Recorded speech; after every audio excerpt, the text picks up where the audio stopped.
verset 5. Kisha tutasoma mstari ama sura 6 mstari 5. D'abord nous lisons Deutéronome 5:6. Kwanza tusome Kumbukumbu la Torati 5:6. Je suis l'Éternel ton Dieu qui te fait sortir du pays d'Égypte, Mimi ndimi Bwana Mungu wako aliyekutoa katika nchi ya Misri, de la maison de servitude. nyumba ya utumwa. 6:5. 6:5. 4. Écoute, Ah, Israël, l'Éternel notre Dieu est le seul est éternel. Sikiza Israeli, Bwana Mungu wetu, Bwana ndiye mmoja. Tu aimeras l'Éternel ton Dieu Na umpende Bwana Mungu wako de tout ton cœur, kwa moyo wako wote, de toute ton âme kwa roho yako yote, et de toute ta force. na kwa nguvu zako zote. Veuillez vous asseoir Kaeni et que Dieu bénisse la toute sa parole. na Mungu abariki kusoma neno lake. Pour les mariés, nous allons lire Colossiens chapitre 3, Jua wenye wanakuwa na wana kusoma Kolosai sura 3 versets 18 et 19. mstari wa 18 na 19.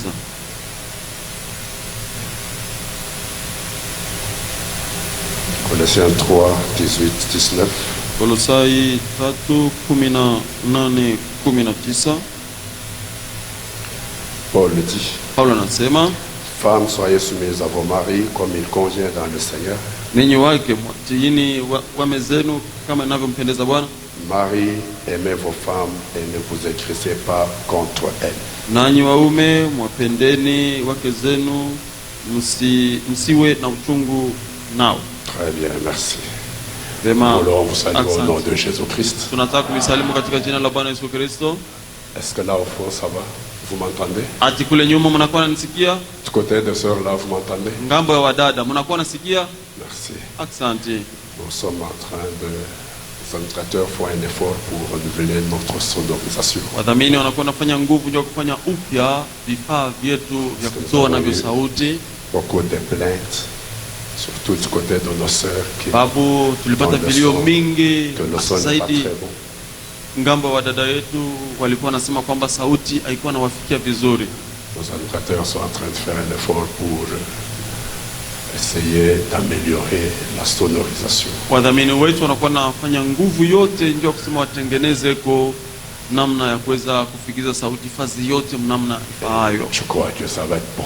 Na naamini kwamba itakuwa nzuri. Ok. Sawa? Alors, il est 11h juste. Inakuwa saa 5 kamili. Nous n'allons pas prendre trop de temps parce que déjà la chaleur a déjà commencé. Ndio kusema tusimbebe wakati mingi sababu yote imekwisha anza.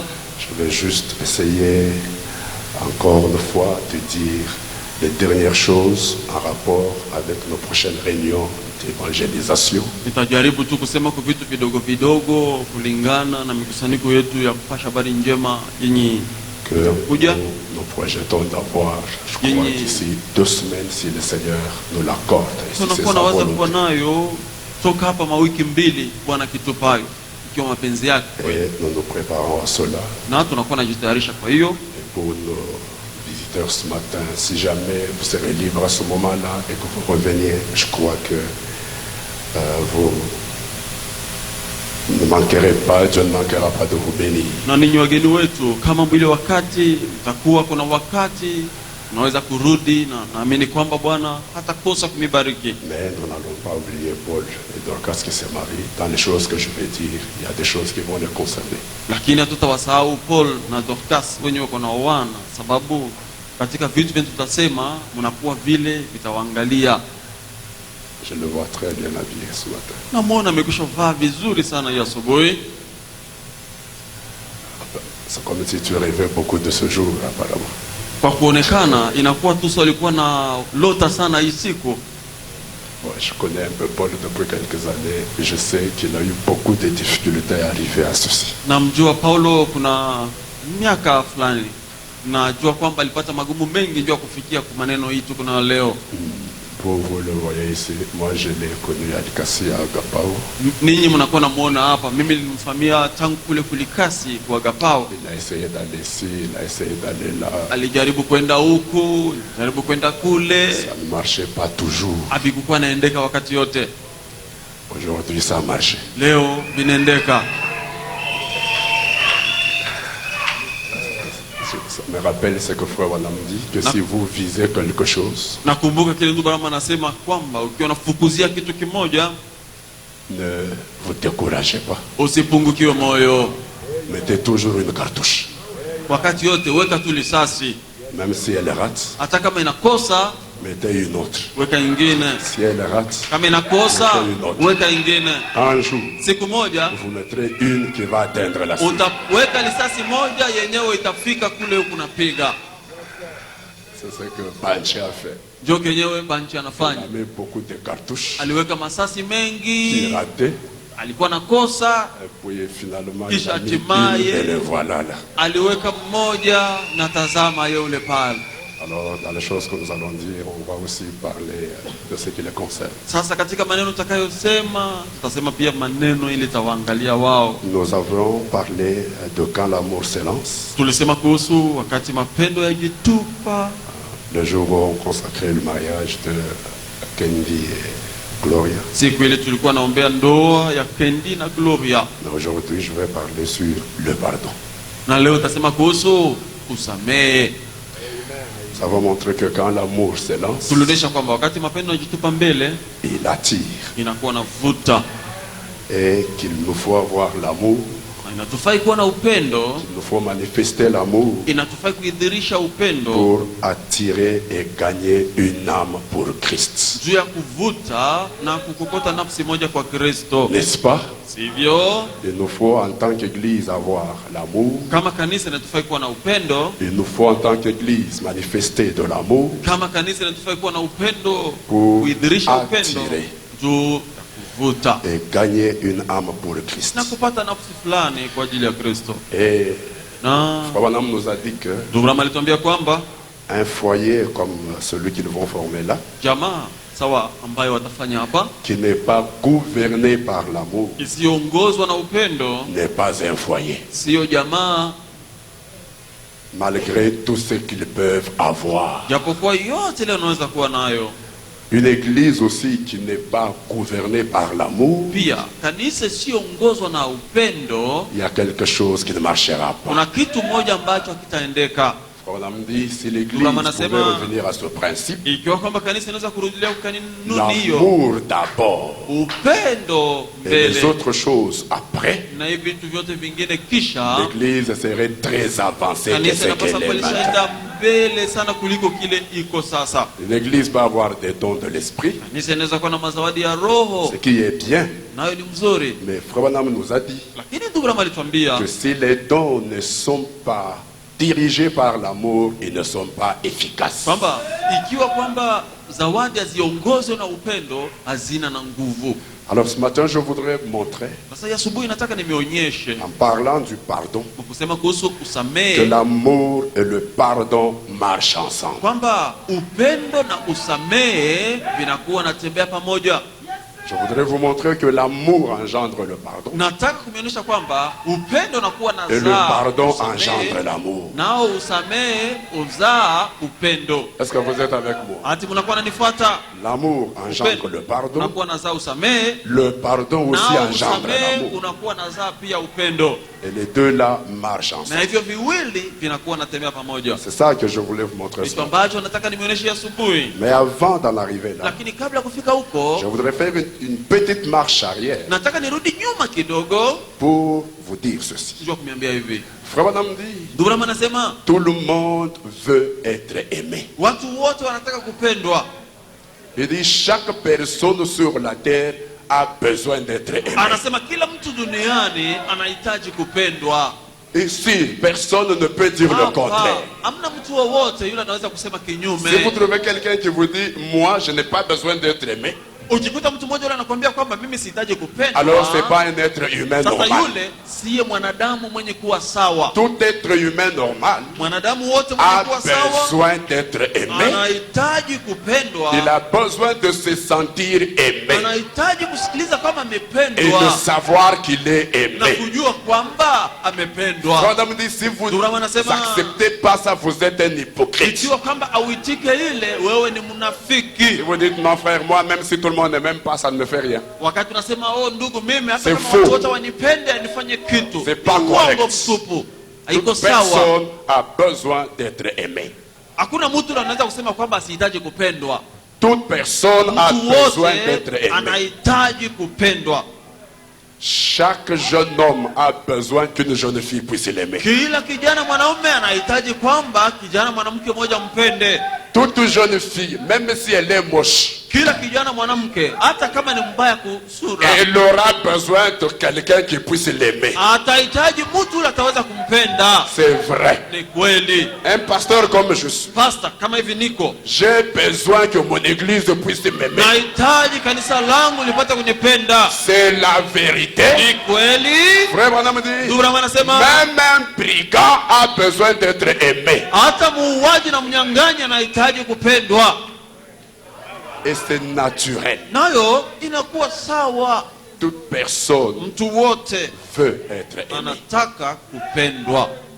Frère Branham dit, cela ne vient même pas de l'homme. Ndugu anasema hiyo haitokea hata kwa mtu C'est que mwenyewe. l'homme Ni kusema mtu a en lui ndani mwake anakuwa quelque chose na kitu kimoja qui aspire à l'amour. kenyewe kinakuwa na tamani upendo, Parce qu'il est le produit de l'amour de Dieu. sababu yeye ni kitu kenye kutoka kwa upendo wa Mungu. L'homme est Tout. venu parce que Dieu l'a aimé. Alikuja sababu Mungu alimpenda. Dans son amour, Dieu a pensé à l'homme. Katika upendo wake Mungu Et c'est alimfikiria l'amour de mtu. Dieu qui a produit l'homme.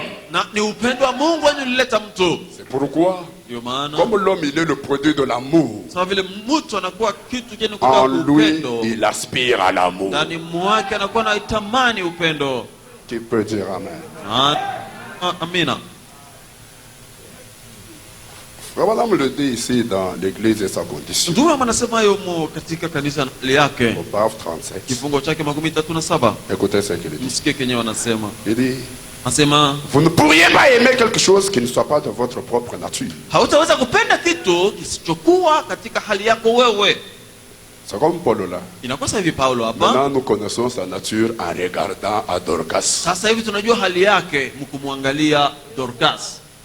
Tout le cabois qu'il faisait là-haut, moi je suis comme ça, moi je suis comme ça. Kusema sema kote kule alikuwa anasema oh mimi niko hivi. Maintenant, en regardant la nature de Dorcas, Sasa mkuangalia hali ya Doka, frère me dit, vous Ndugu ne anasema, pourriez pas aimer quelque chose qui ne soit pas de votre propre huwezi nature. kupenda kitu kisichokuwa katika hali yako mwenyewe. Il peut dire Amen. Nani anaweza kusema mina? C'est correct. Iko sawa. Il dit, Anasema écoutez, yeni, il dit, anasema l'amour doit s'unir à l'amour. upendo unapaswa kuungana na upendo, N'est-ce pas? sivyo?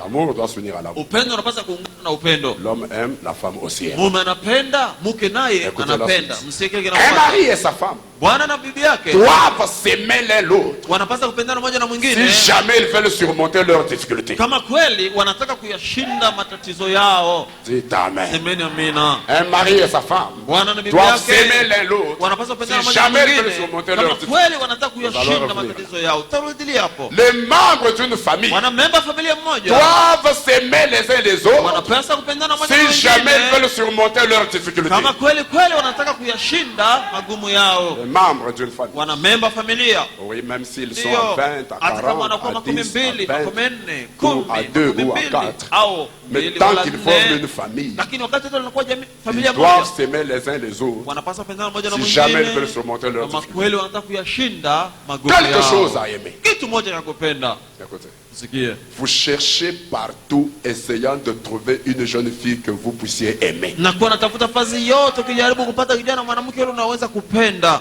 et qui deviendra votre na femme. yule atakuwa mke wako. Elle cherche partout, Anakuwa anatafuta fazi yote essayant de trouver un mari qu'elle puisse aimer. akijaribu kupata kwa bwana yule anaweza kumpenda. Est-ce que vous savez ça? Ati mko nafuata hiyo Partout vous cherchez. fazi yote kuna tafuta. Pourquoi? Kwa nini? Parce que Sababu toute personne a besoin d'être aimée. mtu wote anahitaji kupenda. Qui ici ne veut pas qu'on l'aime? Ni nani hapa apende kupendwa? Que personne ne l'aime. Qui lève la main. Ule kwa hapo ule anasema Moi, je ne veux asihitaji pas kupenda.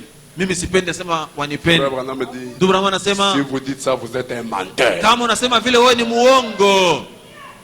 Un menteur. Muongo. Toute personne Mtu wote a besoin d'être aimé. anahitaji kupendwa. Elle a besoin de se sentir aimée. anahitaji kusikiliza kwamba amependwa. Elle a besoin de savoir qu'elle est aimée. Anahitaji kujua kwamba amependwa. Maintenant, écoutez. Sasa msikie. Nous chantons toujours un cantique. Kila mara Suivez-moi. tunakuwa naimba wimbo mmoja. Mnifuate mzuri. Je l'aime. je Nampenda, l'aime. nampenda. Vous l'avez là dans votre projection. Muko nayo katika Projetez-le. mwitupe kwanza kule Je vais vous kibao. remarquer quelque chose. Nataka nimtazamishe kitu moja. Toute personne a Mtu besoin wote d'être aimée. anahitaji kupendwa. Toute personne veut être aimée. Mtu wote anataka kupendwa. Mais Lakini il y a un problème. kuna tatizo moja. Il y a un problème Kuna avec... tatizo moja na upendo. Est-ce qu'on peut chanter ce Ati, cantique-là une tunaweza fois, frère Jean? kuimba kwa wimbo huo Parce que ndugu c'est là Jean. que je veux prendre la Sababu- chose que je vais dire maintenant. Muna kitu kimoja kile nataka nibebe, kile napenda Projetez-le niseme. pour ceux qui ne le connaissent pas. Nous le chantons juste une fois. Muitupe kwa kibao ndio wale waibiwe tuimbe tu mara moja. Je veux prendre là quelque chose. Nataka huko nibebe kitu kimoja. Sio aina hii.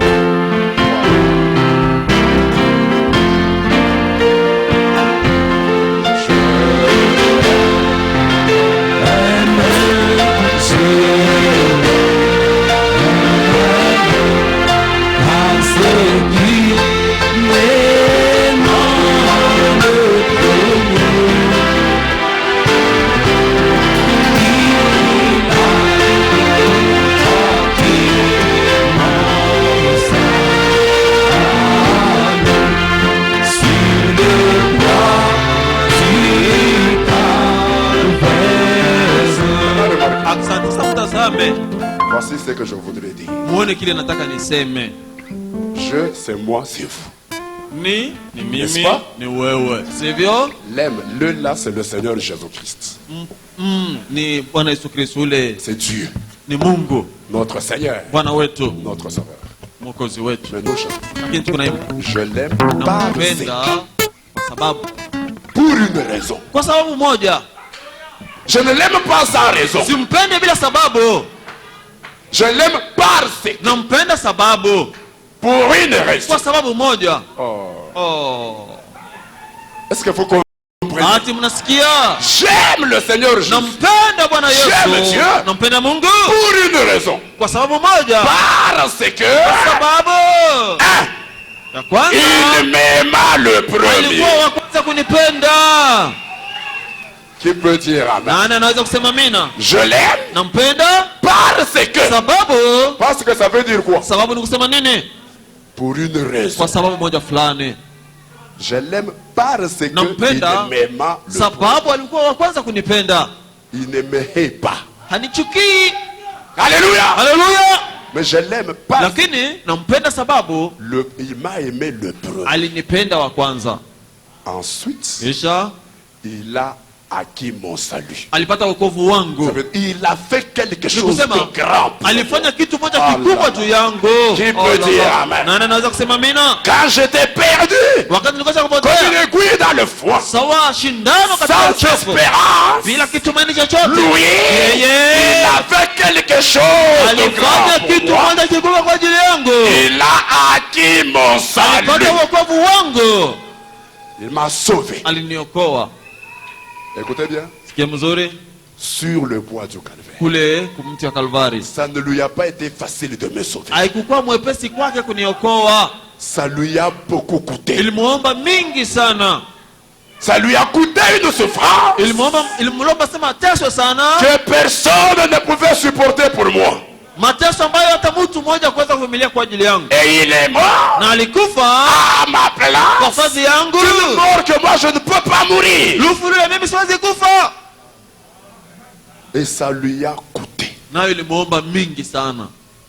Alors, Sasa comme il m'a aimé le sasa premier, vile alikuwa wa kwanza kunipenda, comme il a fait quelque chose de grand, vile alifanya kitu moja kikubwa kwa ajili yangu, quelque chose qui lui a beaucoup coûté, kitu kenye kilimuomba mingi sana, alors sasa je l'aime. nampenda. Qui peut dire amen? Nani anaweza kusema amina? Aïe, aïe, aïe, aïe. Ay, ay, ay, ay, ay, ay. Nous n'aimons pas Dieu comme ça sans raison. Hatumupende Mungu tu mpaka hivi bila sababu yoyote. Nous l'aimons Tunampenda parce que nous, il nous a aimé le premier. kwa sababu sisi alitupenda wa kwanza. En plus, zaidi ya ile. Il a fait quelque chose de grand pour nous. Alifanya kitu moja kikubwa kwa ajili yetu, Et cette chose na kitu hicho lui a beaucoup coûté. kilimwomba mingi sana. Alors, Sasa je l'aime. nampenda, Et jusque maintenant, il continue à beaucoup faire pour moi. na kufika hata sasa hivi anakuwa anaendelea na kufanya mingi sana kwa ajili yangu. C'est pourquoi Ndio maana je l'aime. nampenda. Écoutez, Sikieni, Dieu, Mungu avant de réclamer d'être aimé, kabla ya kuomba kwamba pendwe, il fait d'abord quelque chose. eko anafanya kwanza kitu moja La personne kwa mtu yule, auprès de laquelle il va réclamer l'amour. kwa yule ataomba upendo. Munifuate bien. Suivez-moi bien. Nous avons lu dans Deutéronome. Tulisoma katika Kumbukumbu la Torati, Avant que Dieu ne dise à Israël, kabla kusema Mungu aseme kwa Israeli, le premier commandement de la loi, amri ya kwanza sheria, tu aimeras le Seigneur ton Dieu utampenda Bwana Mungu wako de tout ton cœur, kwa moyo wako wote, de toute ton âme kwa nafsi yako et de yote, toute ta pensée. na kwa mawazo yako yote. Avant que Dieu n'en arrive plus, Kabla ya kusema Mungu afikie pale, il a commencé par faire quelque chose alianzia hapo kwanza na kufanya kitu moja pour Israël. kwa ajili ya Israeli. Ils étaient en souffrance dans l'Égypte. Walikuwa watia mateso kule Vous Misri. connaissez l'histoire. Najua historia. Moïse n'est pas arrivé directement en Égypte. Musa kufika tu moja kwa moja kwa Misri, Il les a trouvés sous le fouet, aliwakuta chini ya sous les fimbo, travaux. chini ya makazi ya Puis il Mungu, dit, kisha arrêtez akasema d'abord une minute. mwache kwanza ingia moja, Arrêtez d'abord votre travail. mwacheni kwanza makazi yenu, Cessez d'abord de les fouetter une minute. mwache kwanza kuwapiga fimbo dakika hata moja. Et puis il dit, Kisha anasema voici le premier commandement. hii ndio amri ya Tu kwanza, aimeras le Seigneur ton Dieu utampenda Bwana Mungu de toute wako ton âme, kwa moyo wako de tout ton wote, esprit kwa roho et de yako toute ta yote pensée. na kwa mawazo yako Alors qu'on les yote. fouette là-bas. Wakati alikuwa anawapiga fimbo No! kule, hapana.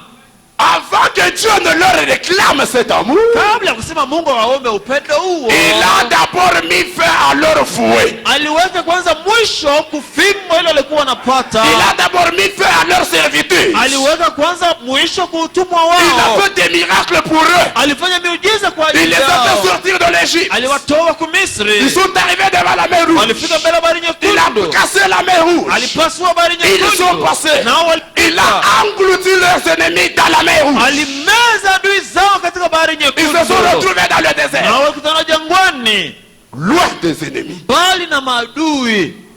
Il leur a donné à manger. Aliwapa Il leur chakula, a donné à boire. aliwapa maji ya Puis il kunywa, les a conduits à la montagne. kisha aliwapeleka mlimani. Alors il est descendu Ndipo pale alishuka pour leur dire, juu ya kuambia Israël, Israeli, il n'y a pas d'autre éternel que moi. hakuna Bwana mwingine ila tu mimi. Tu aimeras le Seigneur ton Dieu Utampenda Bwana Mungu wako de toute ton âme, kwa moyo de wako toute ta wote, pensée kwa wazo et wako de tout ton wote, cœur. kwa moyo Qui kwa peut nafsi dire yako amen? yote. Na naweza kusema amina. Donc il a réclamé l'amour Basi aliomba upendo après tout ce qu'il a eu à faire. baada yote alikuwa nayo ya kufanya. Mais nasikia bien ça. Oh, je me sens vraiment bien. Il leur a demandé de l'aimer Aliwaomba wamupende après tout ce qu'il a fait pour eux. kisha yote alifanya kwa ajili yao. Musema amen. Dites amen. Ashukufike tu paka hivi. Il n'est pas arrivé Donc, on a seulement mchaya comme au ça. Ils étaient Et en train Moïse de se tient à côté fouetter. là. Na Musa Huko anasema peke na chaya pale, ya fimbo. de ce Et côté Moïse dit, fouette. tu aimeras le Seigneur Na ton Musa Dieu. anasema utampenda Bwana Mungu wako. Tu l'aimeras de tout ton cœur. Utampenda kwa moyo wote. Il a d'abord mis fin au fou. Kwanza aliweka mwisho. Il les a fimbo. délivrés. Aliwakomboa. Il a épargné leur vie. Aliepusha maisha Il les yao. a nourris. Aliwalisha. Il les a vêtus. Aliwa- Il les a Vika. guéris. Aliwaponya. Il les a menés à la montagne. Kisha aliwapeleka mlimani. Il dit maintenant, Asema sasa tu as vu tout ce que j'ai fait. umeona yote niliyofanya kwa ajili yako. Tu aimeras le Seigneur ton Dieu. Utampenda Bwana Mungu wako. Qui peut dire amen? Nani anaweza kusema De amina? toute ton Kwa âme, nafsi de yako tout ton yote, esprit kwa roho yako et de yote toute ta pensée. na kwa mawazo yako yote. Très bien. Vema. Pour dire quoi? Ndio kusema nini? L'amour doit vous coûter quelque chose. Upendo unapaswa kuomba kitu mmoja fulani. L'amour doit vous coûter quelque Upendo chose. unapaswa kuomba kitu moja. Nous voulons tous être aimés. Wote tunataka kupendwa. Mais que faisons-nous pour que nous soyons aimés? Lakini tuko nafanya nini ndio kusema tupendwe? Aïe, aïe, hapa mimi nasikia bien. Ah, là je me sens vraiment bien. Nous voulons tous être aimés. Wote tunataka kupendwa. Mais l'amour doit nous coûter quelque Lakini chose. upendo unapaswa kutuomba kitu moja. Pour que Dieu nous demande de l'aimer, Sio kusema Mungu atuombe tumpende. il a fait comme ça. Alifanya hivi, anatupa. Après, Kisha il nous demande de l'aimer. anatuomba tumpende.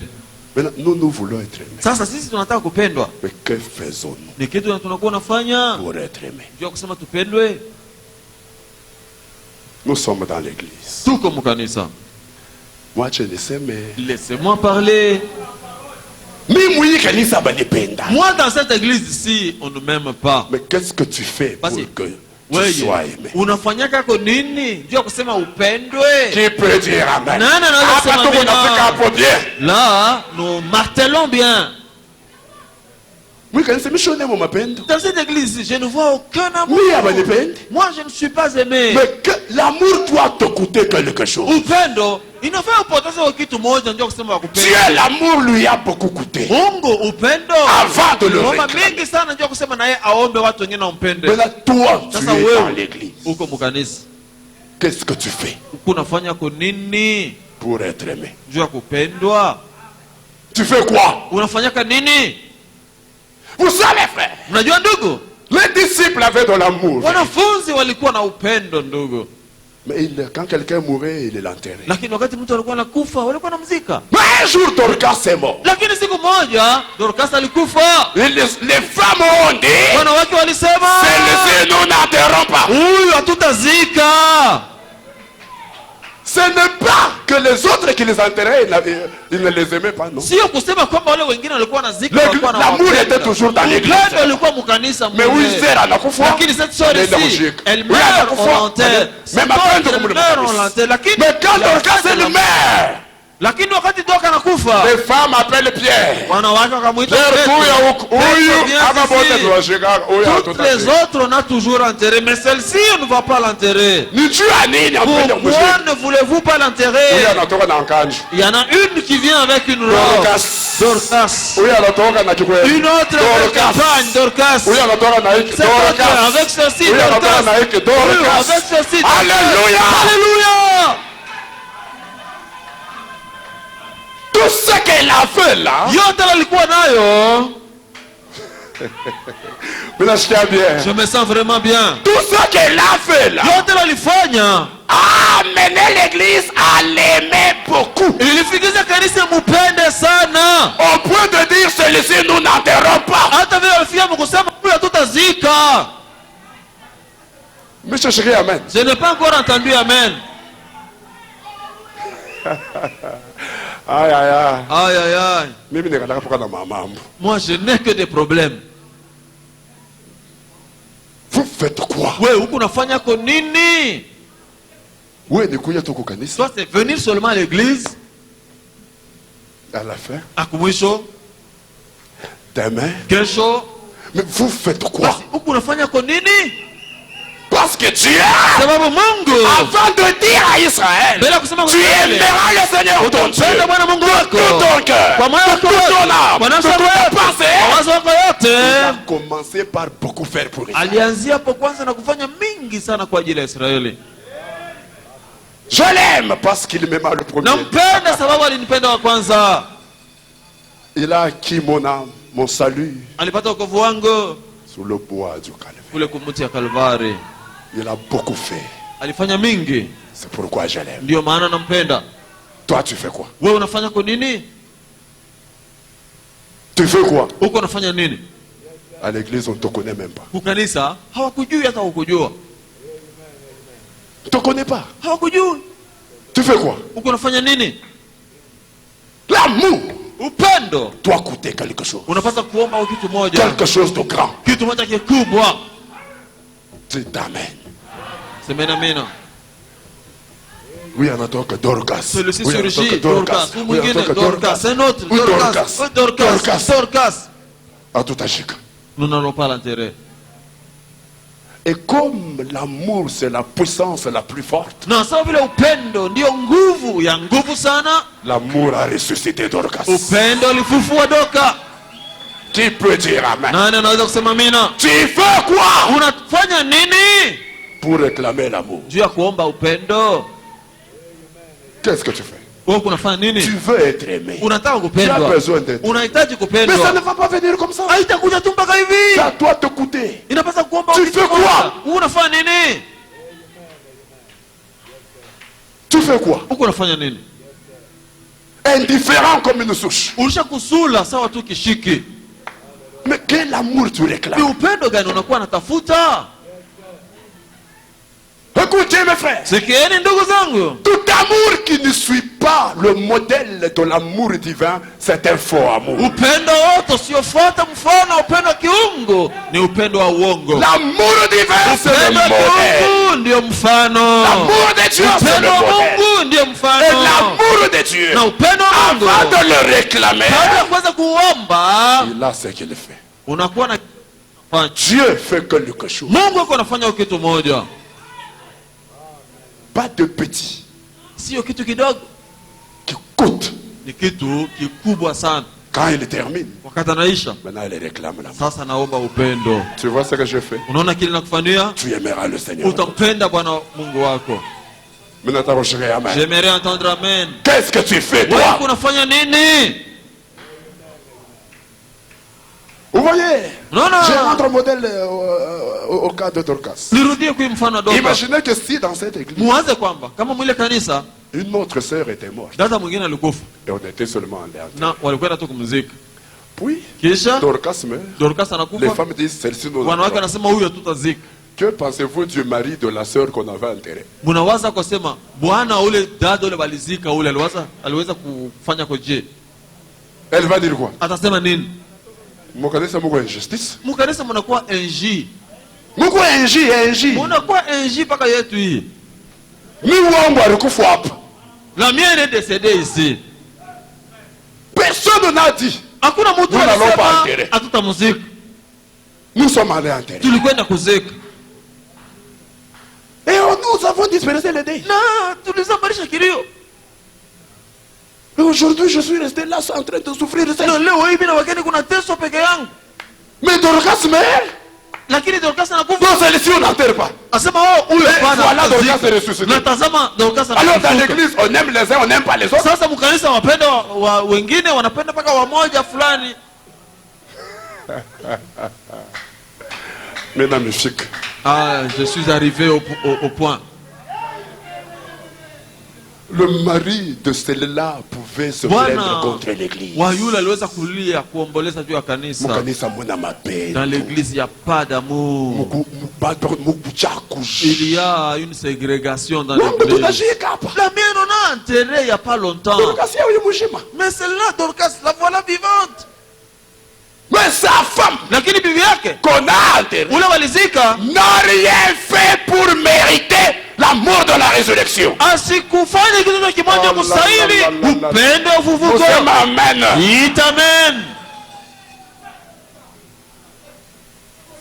C'est mukanisa mulikuwa paka mapendo. Nikusema dans l'église là, il y avait toujours de l'amour. Mais lakini l'amour gratis upendo ya bure qui ne vous coûte rien. yenyewe aufanye kitu tu kuipata.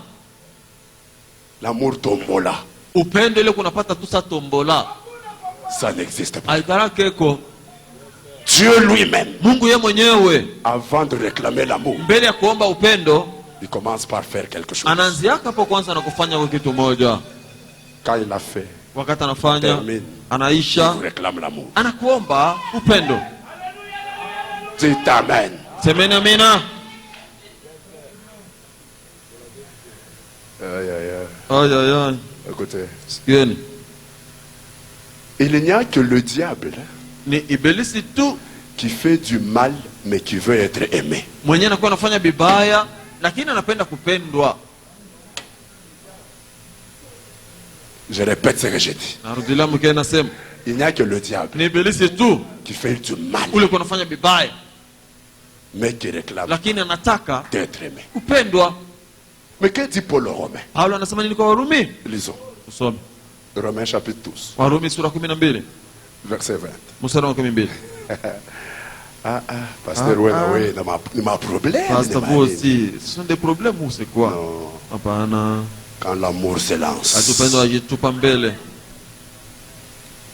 l'amour doit vous coûter quelque chose. Upendo unapaswa kufanya kitu moja kwa nguvu. Romains 12, verset Warumi 20. 12 mstari wa 12. Écoutez Paul. Msikie Paulo. Mais si ton ennemi a faim, Lakini kama adui wako anakuwa na njaa, donne-lui à manger. mpe chakula. S'il a soif, Akiwa na kiu, donne-lui à boire. mpe maji anywe. Car en agissant Maana ainsi, mkutenda hivi ce sont des charbons ardents ni que tu makaa amasseras sur sa ya tête. moto ile utaweka pa kichwa chake.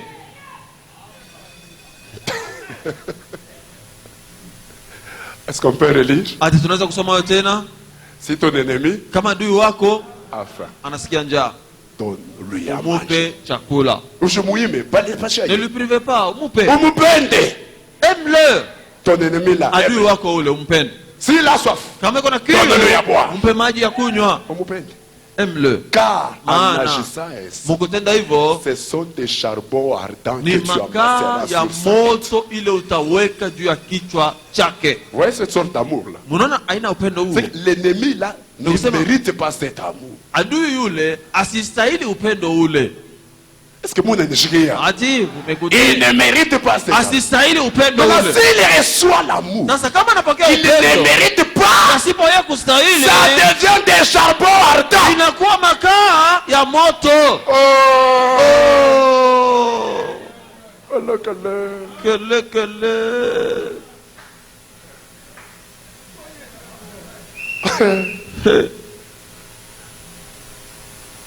C'est pourquoi le diable, Ndio maana ibilisi il ne mérite pas d'être aimé. asistahili kupendwa na Mungu, Parce qu'il fait seulement le mal. sababu anakuwa anafanya tu mpaka vibaya.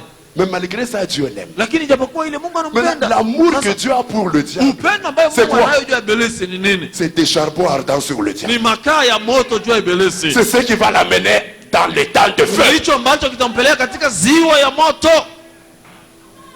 Parce qu'il ne mérite pas ça. kwa sababu asistahili.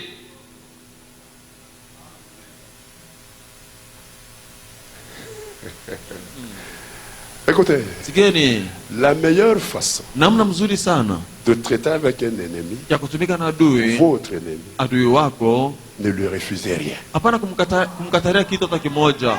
Ne lui refusez pas votre amour. Usimkatarie upendo wako. Si vous constatez que ça c'est mon ennemi, Kama unaona kwamba huyu ni adui wangu, ne l'éloigne pas. hapana kumwendeza mbali. Chunga ye karibu. Gardez-le tout près Anza de kuweka mpaka vous. makala yulu. Continuez à entasser les braises, les charbons ardents. Makala ni nini? C'est quoi ce Umufanyishe charbon-là? mpaka bisous. Ne lui faites que du bien. Umufanyishe mpaka Ne lui faites que Bisous. du bien. uo mupende mpaka. Aimez-le seulement. Ye kono unasema ni mukalamushi. Lui, il pense qu'il est malin. Mukalamushi ni wewe aina ye. Celui qui est malin, oui, ce n'est pas lui. Parce que il est bizuru kuna mfanyisha. Sababu, le bien que tu Alors fais, qu'il ne mérite pas ça. sistahili, Alors que ça ne lui a rien coûté. wakati anaimwombe asifanye kitu kimoja ndio kusema apate hiyo. Mais toi tu fais ça. Lakini wewe unamfanyia hayo. Ça devient quoi? Inakuwa nini? Des charbons ardents Makaa ya moto. que tu amasseras sur ta tête. Ile utazidi Donc, si tu as un ennemi, basi au kama lieu kuna de adui, dire moto shuka choma, moto Badala shuka kusema, choma, moto shuka, moto shuka choma, moto ya vile ishukaki. ce genre de feu ne descend pas. Si ta mère, Amen, amen. huyu mama ananitesa sana na Cette buloshi. maman ici m'a beaucoup fait souffrir. Moto shuka, haitashuka. Oh, descends. Ça ne va pas descendre. Moto inashukaka yulu ya sauti ya Mungu ya kweli. Ne descend que sur la véritable parole de Dieu. Si ta mère, Amen, amen. moto shuka choma, choma loshi Descends, choma. brûle. Brûle les sorciers. Hakuna moto itabachoma. Il n'y a aucun feu qui va les brûler. Waka wanapenda kubachoma. Si toi tu veux les brûler, Ubaweka makala ya moto. entasse sur eux des charbons ardents. Makala ya moto ni nini? C'est quoi les charbons ardents? Umufanyishie vizuri. Faites-leur du bien. Umulishi. Nourrissez-le. Umulishaji kwema. Breuvez-le. Achetez-leur l'épargne.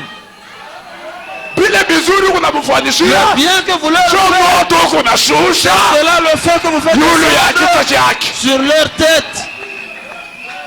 Qui peut dire amen? Nani anaweza kusema amina? Ikunakuya moto je? Comment cela devient-il Parce du qu'il feu? reçoit l'amour qu'il ne mérite Sababu pas. anakuwa anapokea upendo mnastahili. Parce que l'amour doit vous coûter. Kwa sababu upendo inafaa lui il n'a rien fait pour que ça lui coûte. Lakini Yesu hufanya kitu kimoja kusema. Alors quand il reçoit l'amour, ça veut anapokea upendo. Qui ne lui a rien coûté. Yenyewe haikumuomba kitu hata kimoja. Ça devient des charbons ardents. Inakuwa makaa ya moto.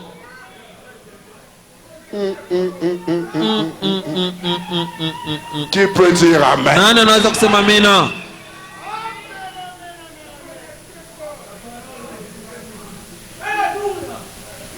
Moi, depuis que j'ai rêvé que cette sœur-là est sorcière, je ne peux plus rien lui donner. Mimi tangu mimi nilotaka kusema ile dada ile ni Parce que mlozi. c'est mon ennemi. Siwezi kumupa kitu hata kimoja sababu ni adui wangu. Tu ne connais pas la parole. Hujui neno. J'aimerais entendre amen. Moi, mie depuis le jour où je tangu suis siku ile nilijua que mon ennemi c'est elle, kwamba adui wangu ni fulani, même chez moi je ne peux pas le recevoir. hata kwangu siwezi kumpokea hata kidogo. Mais comment est-ce que tu mettras sur lui des charbons ardents? Basi utaweka juu yake makaa ya moto. Reçois-les. Umpokee. Regarde chez toi, bien. Fais-lui asseoir bien dans le fauteuil. Et dis-lui que toi, je vais placer sur toi même 20 tonnes de charbon ardent. Que vas-tu manger? Que vas-tu boire? Kung Fu. Kung Fu. Qui peut dire amen? Non, non, non, c'est mamie. Quand il boit le Kung Fu, qu'est-ce qui arrive? Nini kunafika? Makala ya moto. Le charbon ardent. Chérie, Pensi, frère, le frère ici est affamé. Amène la nourriture. Qu'il ne mérite pas. Il se lave les mains. La boule de boucal et le charbon se met là. La boule de boucal le charbon se met là. Non, non, non, c'est mamina. Avant qu'il ne quitte la maison, il aura tout un fardeau de charbon ardent sur sa tête. Et là, vous le dites, va bien.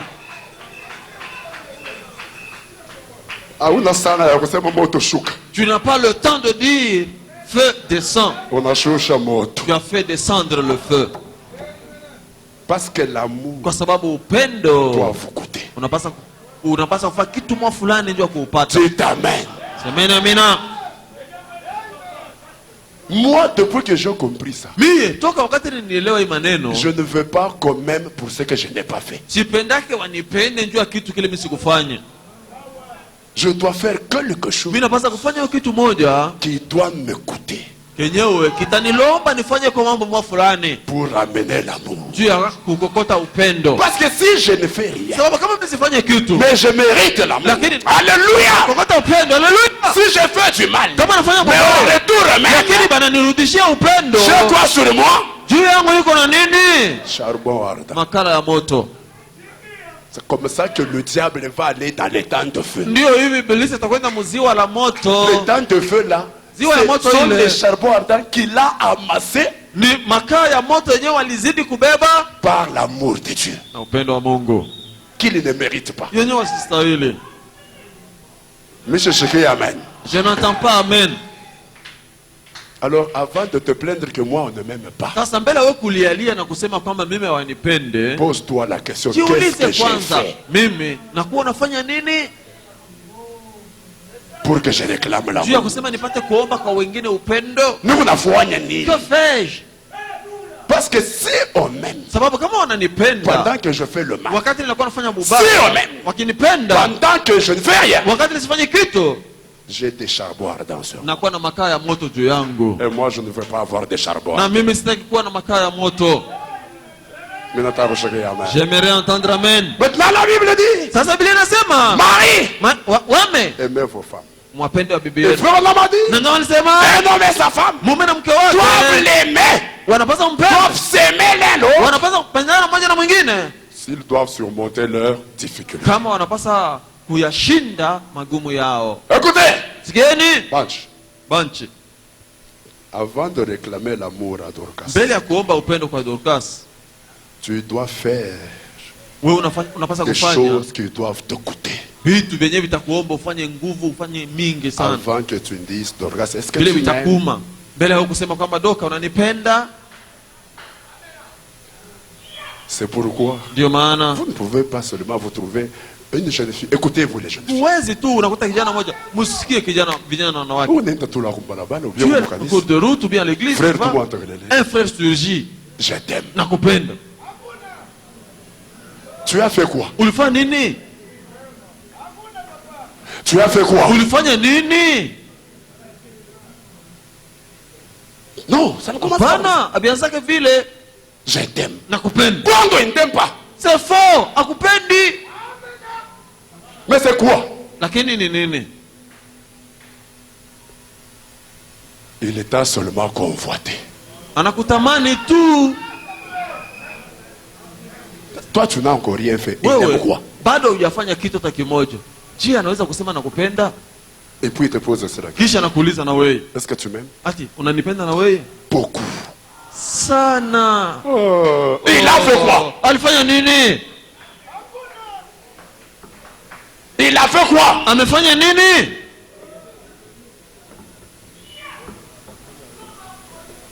Non! Pana. L'amour doit vous coûter. Pendo unapasa kukuomba kitu moja fulani.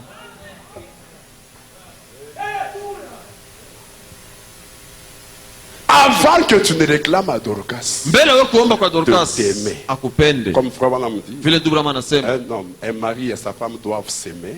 bwana na bibi yake wanapaswa L'un kupendana l'autre, mmoja na s'ils mwingine. veulent surmonter leur Kama wanataka difficulté. kuyashinda Avant magumu de yao. réclamer à Dorcas de Mbele wewe kuomba upendo kwa Dorcas, tu dois faire comme Dieu unapaswa kufanya sawa Mungu a fait pour Israël. alifanya kwa ajili ya Israeli. Kama yulu ya mfimbo, chini Si ya mfimbo. elle est sous le Unamtosha chini fouet, ya mfimbo. tu la tires d'abord sous ce fouet là.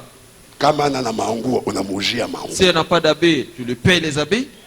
Kama yuko malari Si unamtunzisha. elle est malade, tu la fais soigner. Tu t'amènes. C'est menamina. Et ça te coûte. Na hiyo inakuomba mingi. Comme ça coûtait à Dieu. Sasa vile limuomba Mungu na yeye mingi. Ça te coûte. Inakuomba mingi.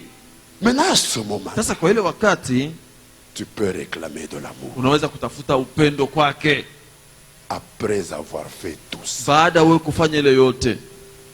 tu dois réclamer de l'amour. Unaweza kuomba upendo. Bibi aumurishaki. La femme, tu ne la nourris même Bibi pas. aumuvikaji. Tu ne la vêts même pas. Bibi, ouais, n'est pas que kuzarisha. Chakan, chakan, chakan, Toi, chakan, c'est chakan, une machine chakan, à produire chakan, les chakan, enfants. chakan, Ouais, des dactylos qu'on a Toi, c'est seulement une machine à écrire. Avec Chakan, les nouveaux chakan, ordinateurs ici. chakan,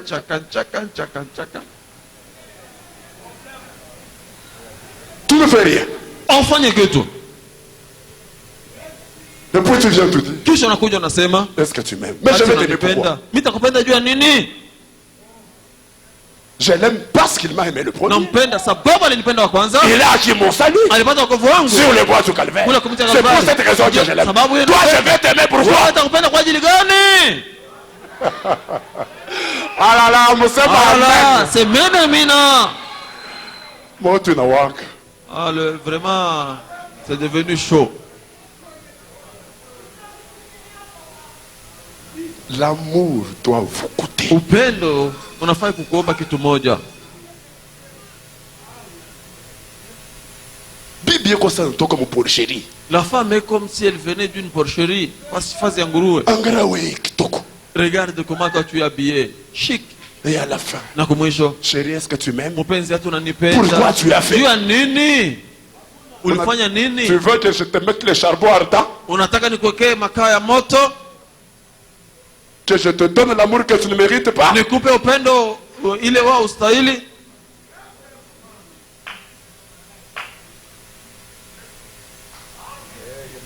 Vous trouvez une sœur qui dit, Mtakuta dada moja Elle ambia Bwana anasema, aseme, elle dit à son mari disant, oui. toi, Ah, unipenda. Kishmini shakuyu. tu ne m'as jamais aimé. Je sais, Mina yua. je le sais. Mina yua wa unipenda. Je le sais que toi tu ne m'aimes pas. Est-ce que tu m'aimes? Mina yua ka unipenda. Je le sais, tu ne m'aimes pas. Qu'est-ce que toi tu fais pour Sasa, être? wewe huko unafanya nini ndio kusema akupende? Tétutesse, c'est seulement toi. L'égoïsme, c'est seulement toi. Ceux-là qui doivent venir chez toi, c'est seulement tes frères et sœurs. Tes beaux frères et belles sœurs ne viennent même pas chez toi. Maintenant, où on fait nini? Pour être aimé. C'est Menamina. Je sais que tu ne m'aimes pas. Mais tu fais quoi? Parce que unafanya nini? Pour être aimé. Ndio kusema upendwe. Tu fais quoi? Unafanya nini? Et ça ne te coûte rien. Na kuomba kitu kimoja, ufanye hata kitu kimoja. Tu réclames seulement l'amour. Uko naomba tu mpaka upendo. Unipende. Tu aimes-moi. Message nasema. Le message dit que tu dois m'aimer. Paul anasema. Paulo dit. Marie aimez vos femmes. Bwana apende bibi yako. Écoutez. Sikieni.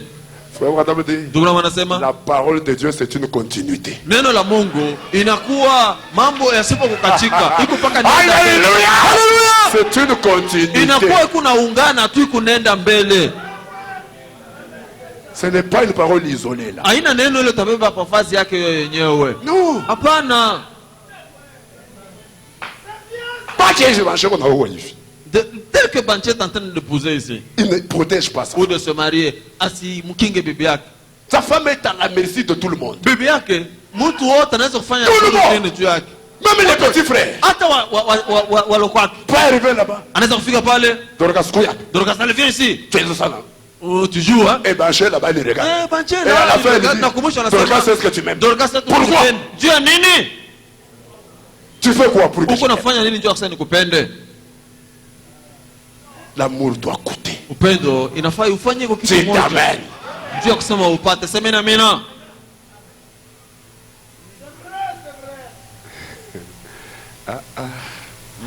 Il m'a problème.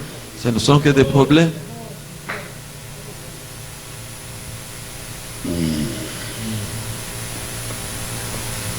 Je peux parler. Nisemego.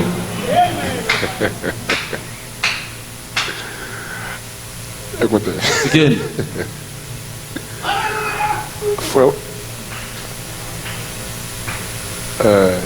Adam, il avait le droit de poser après la question à Ève, est-ce que tu m'aimes?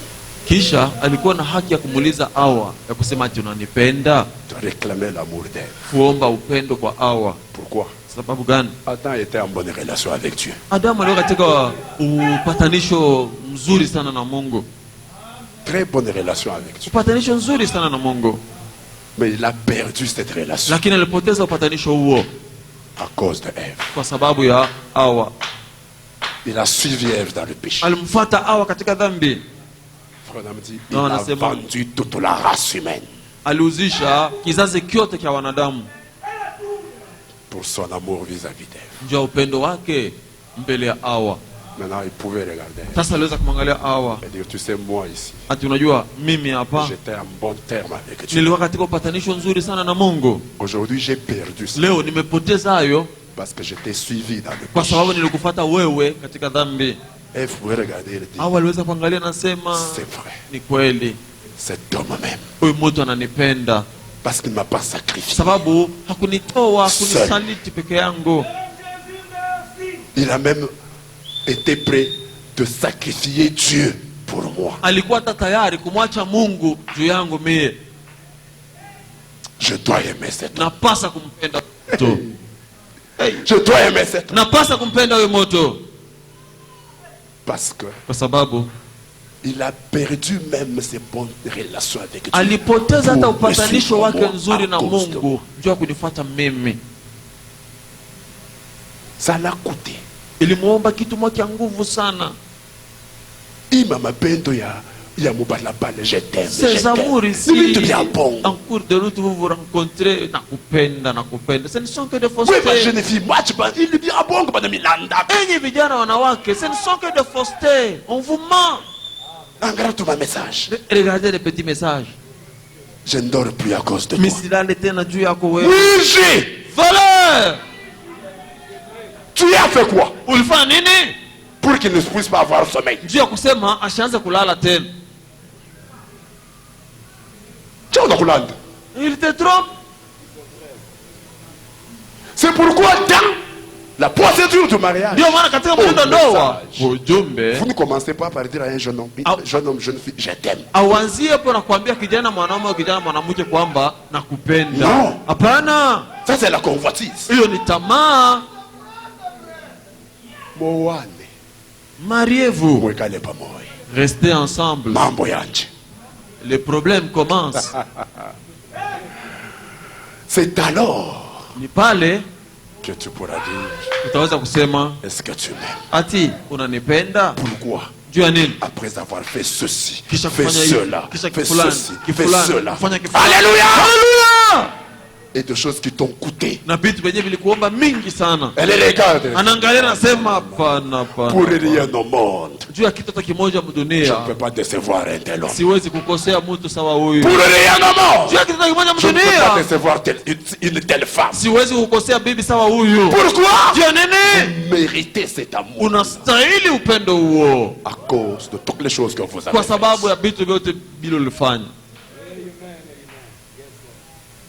Alors ne cherchez plus l'amour gratis. Non. Mais faites quelque chose qui vous coûte pour réclamer l'amour. Dites Amen. Banch, tu comprends? Dorcas, tu comprends?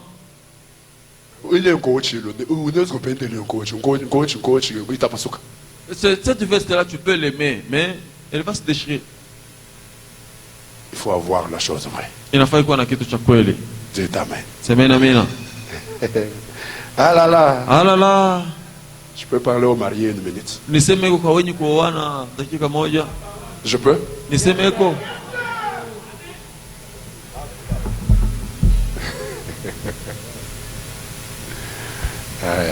Aïe aïe aïe. Écoutez, sikieni, vous qui êtes mariés, Paul le dit. Paulo anasema, il dit, Marie, aimez vos femmes. Asemenyi waume muwapende wake wenu sawa vile Kristo a aimé l'église alipenda kanisa et s'est sacrifié na alijitoa pour elle. kwa ajili yake. Ça veut dire, ni kusema l'église aime Christ kanisa inampenda Kristo parce que Christ s'est sacrifié sababu Kristo alijitoa pour elle.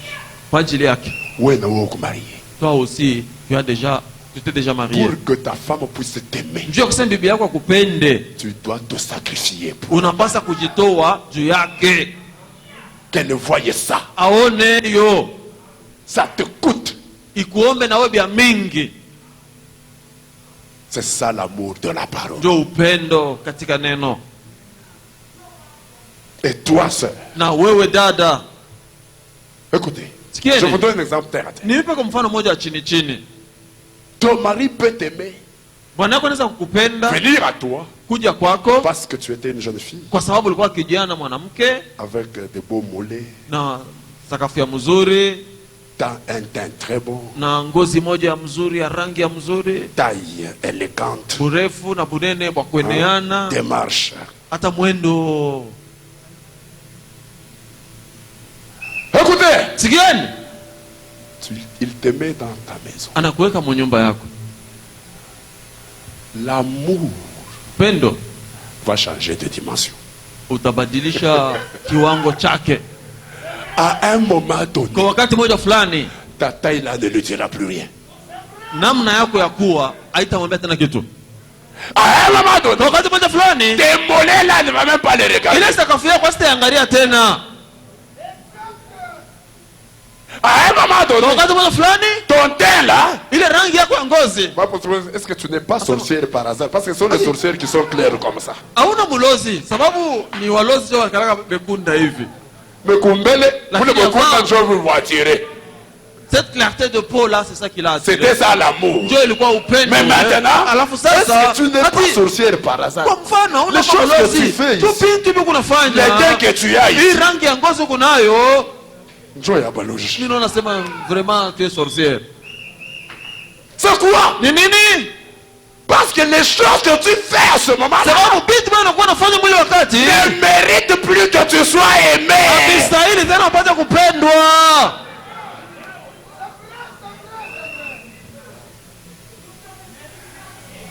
Je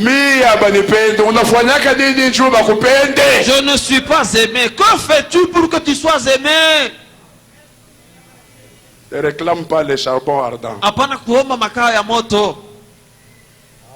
L'amour que tu ne upendo ambayo mérites pas. Ne réclame pas. Haustahili. Apana kuomba hayo. Banche, tu as compris? Banchi, unasikia? Va faire des choses Nenda ukafanye vitu qui amèneront Dorcas na vitafikiza Dorcas à t'aimer. akupende. Et toi, Na wewe va Dorcas faire des choses qui nenda ukafanye amèneront vitu Banchi à t'aimer. vile vitafikiza Banchi akupende. Sinon, bobu bwekunda bwako. Kama sivyo, ta clarté Uyo là. Banchi, pas uyo Banchi uyo. C'est Banchi même ici. Il va dire, cette clarté ici, c'est comme pour les sorcières de Kanang. Je parle de vraies choses. Les choses, le problème, ce n'est pas la clarté de la peau, mais les choses que tu fais. Parce que ça ne mérite plus d'être aimé. Ça va? Laissez-moi parler. Pasteur a chez ici le pasteur ne m'aime pas. Ah, j'y arrive. Pasteur n'est injuste. Le pasteur vraiment il est injuste. Je l'ai bien examiné. Et j'ai même prié Dieu. Et Dieu m'a parlé, il m'a donné le discernement. Le pasteur ici ne m'aime pas. Qu'est-ce que tu fais pour que le pasteur uko nafanya nini? Dieu akusema pastor akupende. Laissez-moi parler. Tu fais quoi? Uko nafanya nini pour que le pasteur t'aime? Tu fais quoi? Uko nafanya nini?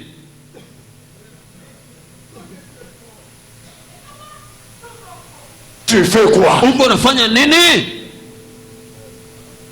Qu'est-ce que tu fais qui te coûte? Uko nafanya nini ile kuna kuomba mingi pour mériter l'amour kustahili upendo que tu réclames. Ile unakuwa naomba. Toi, je te vois seulement assis là-bas. Je te verrai dimanche, mardi, vendredi, jeudi, vendredi, dimanche, basi. Et pour ça, je dois t'aimer. Na kwa hiyo napasa kukupenda. Le diable aussi, il est chaque jour à l'église. Ibilisi naye, si kila siku anakuja kanisa. Et pour ça, je dois l'aimer. Na kwa hiyo napasa kumpenda.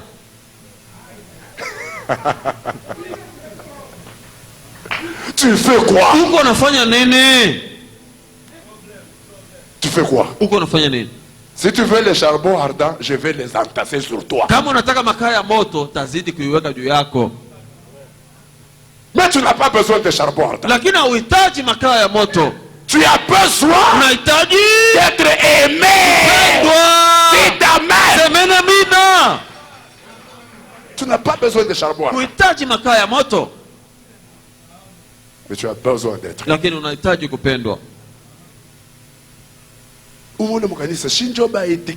Dans l'église là, shenjo yonekanisho tu. Tu es étiquette parce que tu ne fais rien. Unakuwa kionekanisho tu sababu wao ufanyake kitu pour réclamer l'amour. Juu ya kuomba upendo. Pango. C'est moi, les diacres passent, ils sifflent même. C'est moi, ce n'est pas, je ne dis pas que vous puissiez passer. Entrez là-bas. Ça, maintenant, toi aussi qui cherches à ce que tu sois aimé par les diacres. Tu fais quoi? Pour réclamer l'amour. C'est très profond.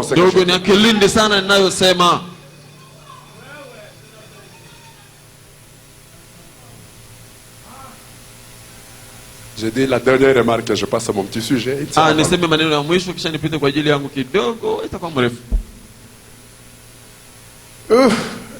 Alors le tabernacle est tombé. Tu as vu au deuil de tel.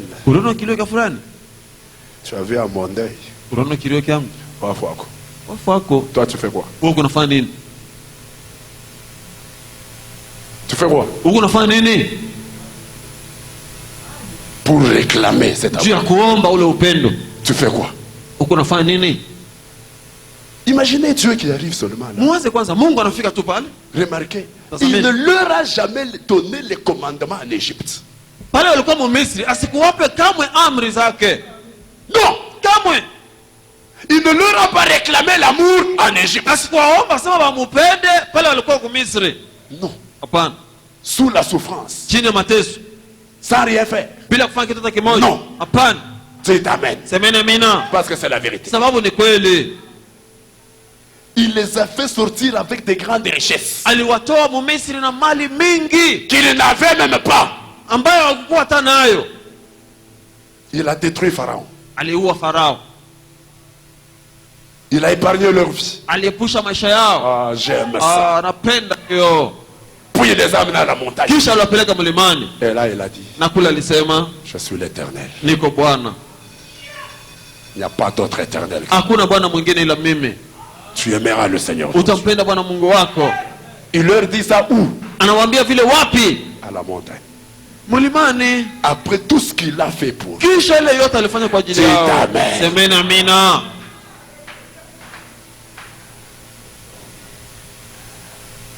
Maintenant, sasa, est-ce que c'est bien entré? Ati imeingia vizuri? Est-ce que c'est bien entré? Imeingia vizuri?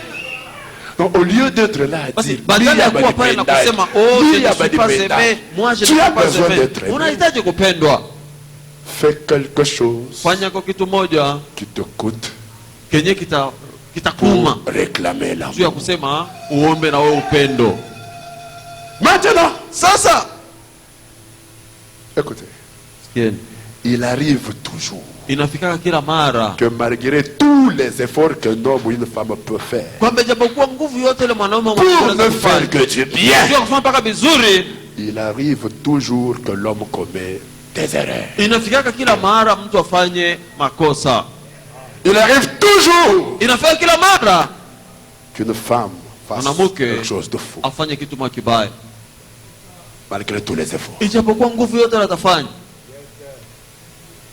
Pancho, tu comprends? Pancho, unasikia?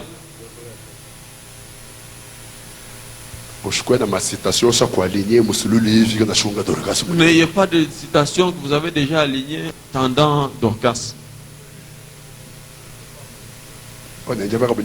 Il entre seulement dans la maison, paf.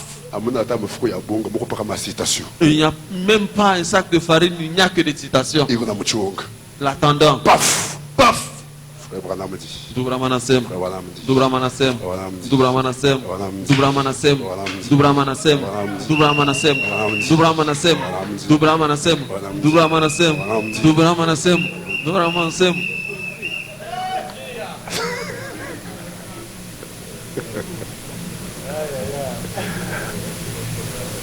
Non, non. Apana. Malgré tous les efforts qu'un homme peut faire pour ne faire que du bien, il est sujet aux erreurs. Il est sujet aux fautes. Il est sujet à l'oubli. Dites amen.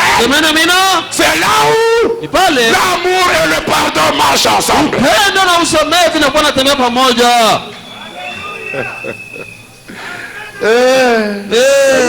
Bwana, allons lire Luc chapitre 7. Luka sura 7. Je sais que tu es un bon garçon. Najua kama wewe ni kijana mwema. Et tu n'iras pas faire ces choses. Na utakwenda kufanya bibetu. Luc chapitre 7. Luka sura 7. Verset 40. Mstari 40. L'amour pendo marche ensemble avec le pardon. Unakuwa natembea pamoja na kusamehe. Dites amen. Amen, amina. Luc 7, 40. Luka 7:40. La Bible dit. Biblia inasema.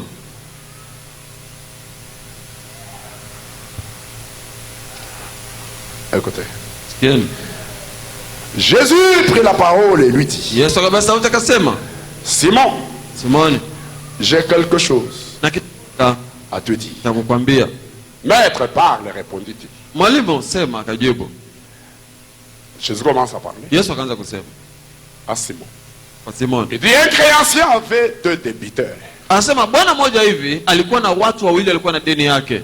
L'un d'eux devait 500 deniers. Mmoja wao alikuwa na deni yake 500. Tuseme $500. Je touche bien parce que ma denier chez attribué bien mingi. Nous ne connaissons pas les deniers, disons $500. L'un d'eux avait une dette de $500. Mmoja wao alikuwa na deni ya $500. Et l'autre de $50. Na mwingine $50. Comme il n'avait pas de quoi payer, sababu vile walikuwa na pesa ya kulipa, donc mtu moja alikuwa na bantu bawili beko na mandeni. Uye una ndeni ya 500 yake, uye una ndeni yake ya 50. C'est un créancier, deux débiteurs, l'un lui devait. Comme il n'avait pas de quoi payer tous les deux, sababu vile walikuwa na ya kulipa nayo ile, il leur remet à tous les deux, à tous deux leurs dettes. Aliwarumia ile deni yao wote wawili. Lequel l'aimera le plus? Ni nani unatamupenda sana? Vous savez? Mungu anafuata? C'est Jésus qui pose la question. Ni Yesu anauliza. Il lui donne une parabole. Anampatia fumbo moja. Huyu mtu alikuwa na bantu bawili peko na ndeni. Celui-ci, c'était un créancier ayant deux débiteurs.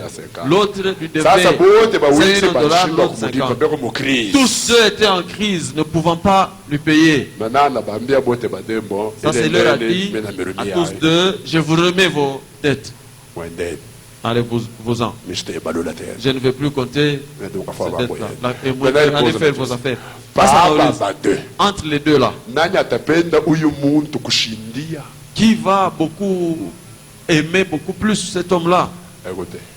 Simon répondit. Simon Akajebo. C'est lui, je pense, auquel il a le plus remis. Jésus lui dit, tu as jugé. Écoutez bien. Vous voyez que Jésus pose la question. Après que cet homme-ci ait remis les têtes de ces deux-là, il a fait quelque chose qui mérite d'être aimé.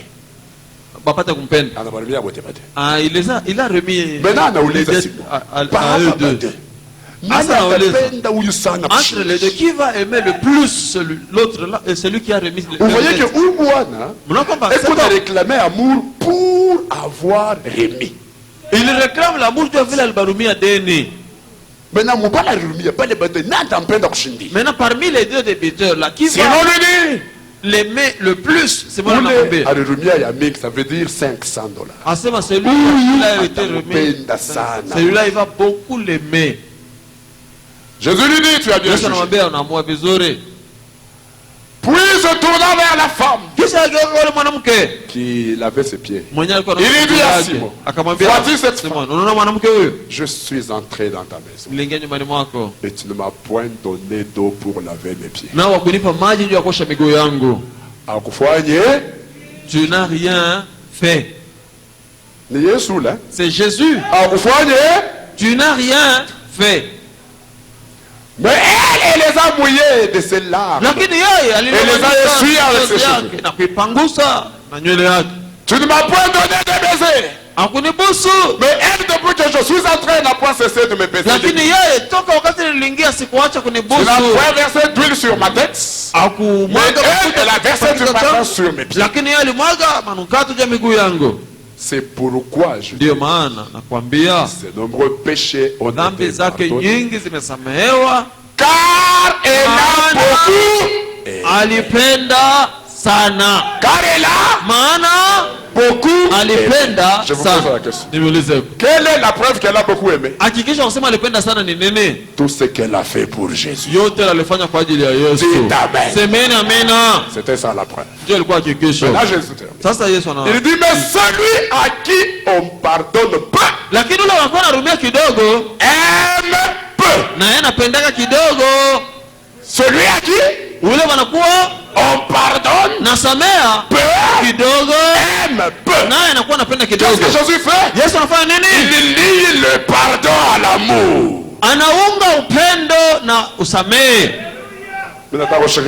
J'aimerais entendre amen. Il lie l'amour au pardon.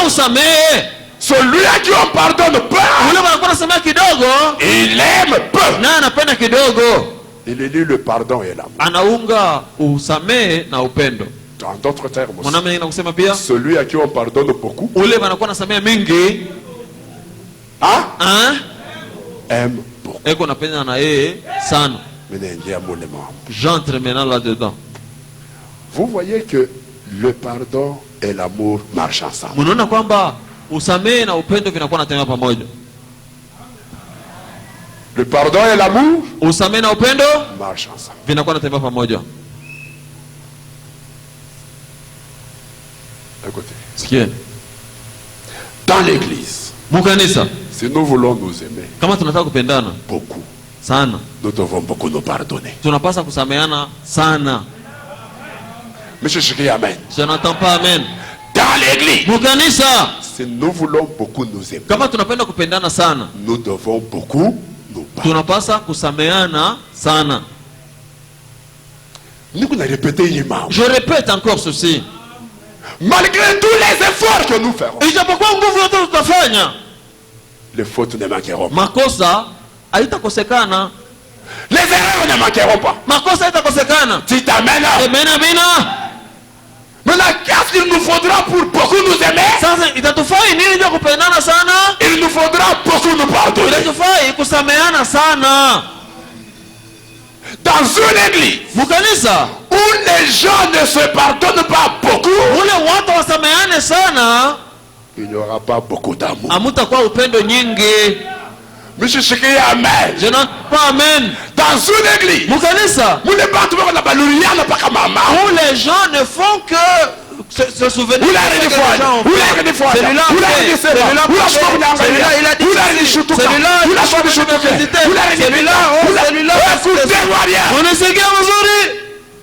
On prêchera l'amour à cette chair, l'amour ne sera jamais dans l'église. L'amour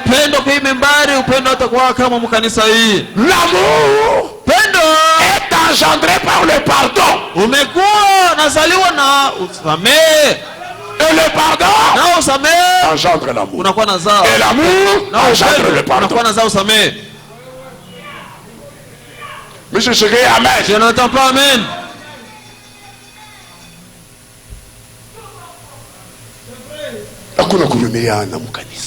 Dans l'église, les gens ne se pardonnent pas.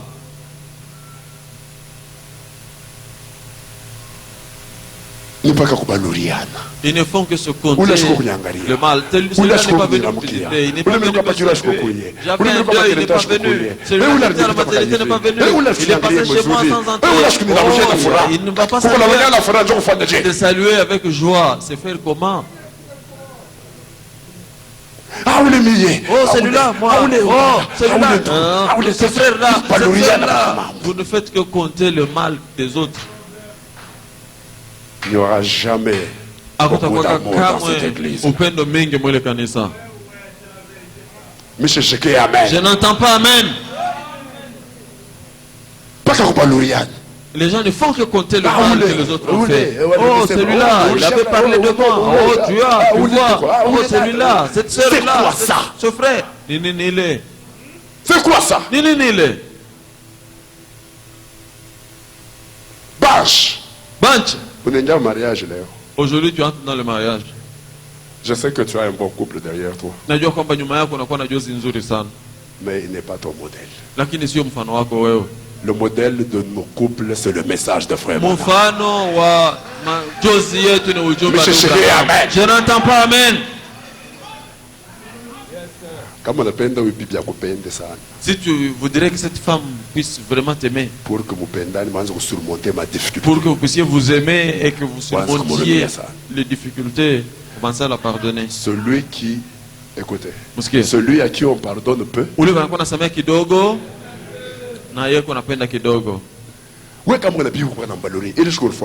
tu te rappelles ce jour-là? Tu te rappelles? Ça je ne peux pas supporter. Ça je n'accepte pas. Moi, mon ici, ça. Sans pardon,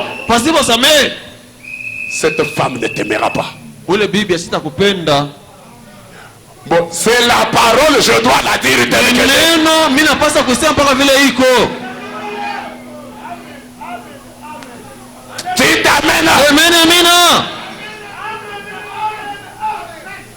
Celui à qui on pardonne peu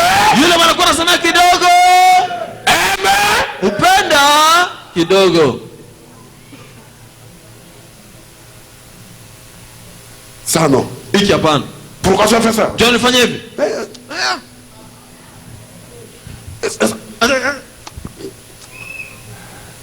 Écoutez. Sieni. Sans pardon. Bila usamehe. Cette femme ne t'aimera pas. Ule bibi asitakupenda. Je vais vous dire une chose qui va vous étonner. Tamwambia kitu moja kingi kitamshangaza. Je suis à Likasi la semaine passée. Juma iliyopita ndo Likasi. Une sœur m'appelle. Dada moja aliniita. Elle était à la maternité. Alikuwa kwa nyumba kuzalia. Elle me dit, pasteur, de grâce, pasteur, nakuomba, j'ai un problème à la maison. Niko na mambo nyumbani. Il faut absolument que je vous voie après le service. Inafaa kweli kweli nikuone kisha ibada. Sinon, je ne sais pas ce qui va se passer. Kama sivyo sijui maneno itafanyika. Je dis pas de problème. Nikasema kuna shida. Après le service, kisha ibada, les actes me disent, il y a des enfants de tel frère. Watoto wa ndugu fulani. Leur mère les a envoyés. Mama yao aliwatuma. Peuvent venir. Les enfants entre bureaux. Watoto wana hiyo ofisini. Binti watatu wakomea. Non pas des petites filles. Deux à l'université. Wawili kwa masomo ya juu na mmoja kwa sekondari. Je dis, mais votre mère m'a appelé. Mama yenu aliniita. C'est elle qui nous a envoyé. Pour que, avant que mon condamné n'aille m'expliquer ce qui est arrivé à la maison. Avant que vous ne puissiez la voir, que l'on vous explique ce qui s'est passé à la maison. Alors, ils m'ont expliqué ce qui venait d'avoir à la maison. Leur petit frère qui insultait leur grand frère. Le grand frère s'est fâché. Paf, coupé. Paf, akampiga coupé. Et leur petit frère s'est cogné. Na ule mdogo wao alianguka, alijipiga kichwa, puis s'est blessé. Aliumia. Na alipelekwa hospitalini. Pendant ce temps, mwile wakati papa était ici à Lubumbashi. Baba alikuwa huko Lubumbashi. Et quand ils ont vu ça, na wakati waliona ile, ils ont dit au retour de papa, nous ne savons pas ce qui va arriver. Pale baba tarudi atujue mambo ile tafika. Écoutez. Sikieni. Les filles là me disent. Binti wale wakanyambia. Pasteur. Pasteur. Nous n'avons plus besoin de notre papa. Tuhitaji tena baba yetu. Comme il est à Lubumbashi. Nous avons prié. Tuliomba. S'il arrive ici Mujima, kama anafika huku kwetu vivant, c'est que Mungu ashtushikie yake. Ni kusema Dieu ne nous écoute pas. Papa. Ses propres enfants. Batoto yake mwenyewe. Je dis, vous dites quoi? Munasema nini? Elles disent, ce ne sont pas des petites filles, hein? Elles disent, nous en sommes assez. Tunachoka na bile baba yako nafanya. Parce que s'il arrive vivant, nous savons pas ce qui va arriver. Atujue kile kitafika kwa nyumba. Alors nous avons déjà prié. Sasa tusha kuomba qu'il pleuve, qu'il neige, qu'il meure avant d'arriver ici. Akufe mbele yako kufika huko. J'ai dit, c'est pas possible. Nisema kuna nani? Vous resterez avec qui? Mutabakia na nani? Nous resterons avec maman. Tutabakia na mama. Je dis, mais votre maman ne travaille pas. Mama yenu asitumika? Dieu, c'est Mungu, il sait comment nous allons grandir. Anajua vile tutakomea. Mais quant à lui, lakini juu yake yeye akufe, qu'il meurt avant d'arriver ici à Likasi. Bila kufika huko Likasi. Il doit venir demain. Anapasa kuja kesho. Mais avant qu'il n'arrive, lakini mbele yake kufika, afuye munji. Qu'il meurt en cours de route. J'ai dit, c'est pas possible. Kusema kuna nani? Elles ajoutent. Manongezi. Même maman. Ata mama. Elle a dit. Alisema. Kama babeno anafika pa Mushima. Si votre père arrive ici vivant, je ne prie pas moi. J'ai dit alors ça, il y a un problème. Ah, hapa peko mambo. Alors, sasa j'essaie de leur parler. Nilijaribu kuambia kwa neno pour les détacher de cette pensée, kuile mawazo bako nayo vouloir la mort de leur ya kutaka kufa kwa baba yao. Elles ne pouvaient pas comprendre. Hawakuweza kuelewa. Elles m'ont résisté. Walishindana nami kabisa. C'est pas possible. C'est pas kuna namna. Et puis, kisha je dis bon. Nisema sawa. Écoutez. Sikia. Bien que votre père vous ne l'aimez plus. Hata vile mumpende tena baba yenu. Et que vous voulez sa mort. Na mnataka kufa kwake. Vous voulez vous venger. Moi mnataka kwa kujilipizia kisasi. Vous savez, j'ai sauté une parenthèse. Mnajua nimeluka maneno moja fulani. J'ai dit mais pourquoi vous voulez la mort de votre père? Nini mnapenda kufa kwa baba yenu? Msikie jibu. Mangu anatujiaka. Il nous paye les habits. Masomo anatulipia. Il paye nos études. Il fait tout pour nous. Mais nous ne sommes pas en paix à cause de lui. C'est insulter maman, insulter comment nous sommes des... Nous n'avons pas la paix. Alors j'ai compris que la paix dépasse toutes les autres choses. Quand il me parlait là, très bien habillé, tout à l'université, et le monde dit, il fait tout pour nous, mais nous n'avons pas la paix.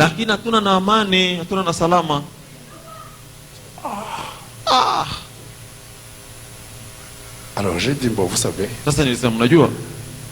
bien que vous n'aimez plus votre père, mais vous ne pouvez pas vous venger. Parce que Dieu a dit, à moi la vengeance, à moi la rétribution. Et si vous voulez vous venger, vous ne le ferez pas bien que Dieu. Dieu, lui, il va mieux se venger. Peut-être avant que votre père meure, Dieu peut le frapper. Dieu peut faire ceci et cela avant qu'il ne meure. Et puis il peut vous appeler, vous tous ses enfants. Il vous demande pardon. Et puis il meurt. Ça, ce serait une bonne vengeance. Quand j'ai commencé à leur montrer que, quand j'ai dit Dieu peut frapper votre père,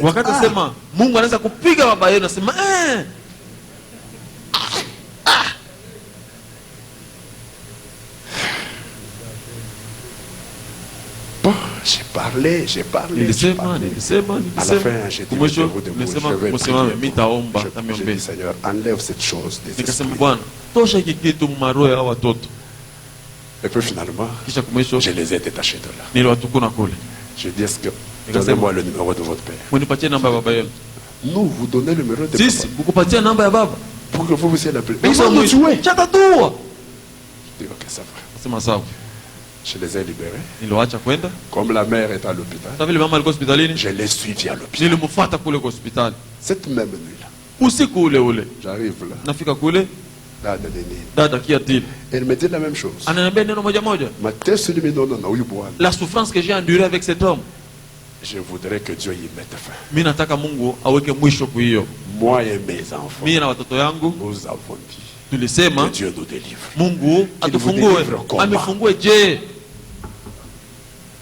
Il dit à Dieu, il connaît comment il peut nous délivrer. Alors que les enfants m'avaient déjà dit, comment vous pouvez vouloir la mort de votre père? Parce que pasteur, je suis fatigué. J'ai essayé de lui parler. Et puis, à prier, je suis parti.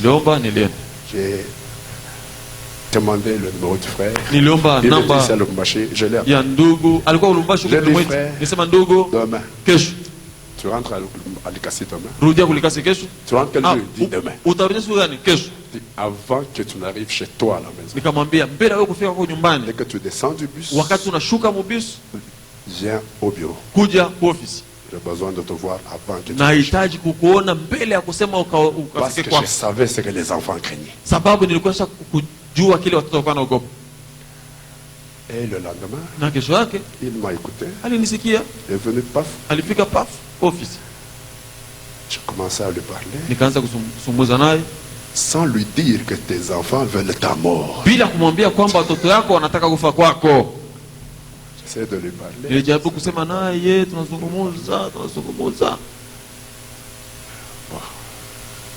Comme je savais le problème qui était déjà arrivé à la maison, j'ai fait des contours là, je lui ai parlé, et je lui ai donné des instructions fermes. Quand tu vas chez toi, ne fais pas ça, il a dit, j'écoute, j'ai compris, pasteur. Il sort. Et je continue à recevoir d'autres personnes. Je termine à recevoir. Je quitte, je commence à m'en aller. Je croise les 3 filles. Je m'arrête. Comment ça va? Nous l'avons laissé là-bas. Maman est dans le feu. Maman était sortie. Ça va vous laisser comme maman est à l'hôpital au 13h. Maman est dans des flammes de feu. Je ne sais pas comment ça va finir. Je dis, vous l'avez laissé à la maison. N'allez pas chez nous, pasteur. Nous risquons de mourir. Quoi que paf. J'arrive. Minafika. Et dans la maison, là, à travers le rideau, avant que je ne descende, j'entends là-bas que c'était vraiment brouillant. Et quand il a vu que je suis descendu du véhicule, il s'est tu. Il est venu me recevoir. J'ai trouvé le grand frère. Son grand frère, la femme avec un bébé dans les bras en train de pleurer. Le frère vraiment était sur les nerfs. Malgré tout ce que je lui avais dit. Les enfants ont fui là.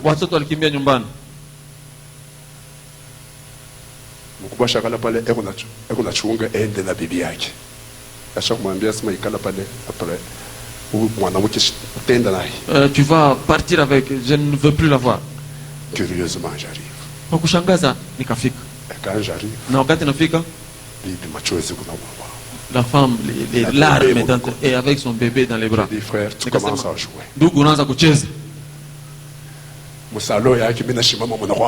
Dans son salon, là, je me suis tenu debout, c'était devenu mien. Tu commences à jouer. Vous ne pouvez pas nous respecter. Vous n'avez jamais vu frère Branham, vous ne le verrez jamais. Nous sommes pour vous, frère Branham. Nous vous répétons. Il n'entrera jamais dans cette maison. Si le prophète te parlait, il entrait ici, tu vas faire ce que tu fais. Tu te joues de nous, c'est parce que nous sommes des pasteurs. Pasteur à la fois à la shirika, il s'assoit. Et là, nous avons terminé le problème en beauté. Tout ça pour il est yote juu ya nini? Tout ça pour il est yote juu ya nini? Par le manque du pardon. Kwa kukosa usamehe. Et parce qu'il n'y a pas du pardon. Na sababu hakuna usamehe. Il n'y a plus d'amour dans ce foyer. Hakuna tena upendo katika familia ile. Jusqu'au point hata hatua où la femme et les mamans veulent la mort de leur père. Kule bibi na watoto wanataka kufa kwa bwana. Un homme impitoyable, sans pardon. Mtu asipo huruma. Comment tu peux gérer ta famille? Et tu vas dire que tu les aimes. Il dit mais si je ne les aimais pas, est-ce que je les garderai? Mais si tu les aimais, celui à qui on pardonne peu, c'est comme ça qu'il ne t'aime plus parce que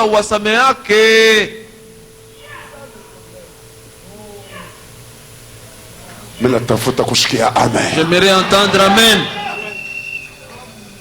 Et comme nous sommes les artisans de la paix, tout est redevenu normal. Les enfants, j'ai dit à l'homme, si j'entends encore, frère, tu vas voir. Bon, vous me direz, que vas-tu faire? Je sais ce que je vais lui faire. Nous n'avons pas les armes, nous avons les armes. Tout c'est cela, tout le monde. Alléluia. Je ne veux pas dire ce que je vais lui faire. Je sais ce que je vais lui faire. Et cela va lui arriver bien. Nous avons les armes avec nous. Tout le monde.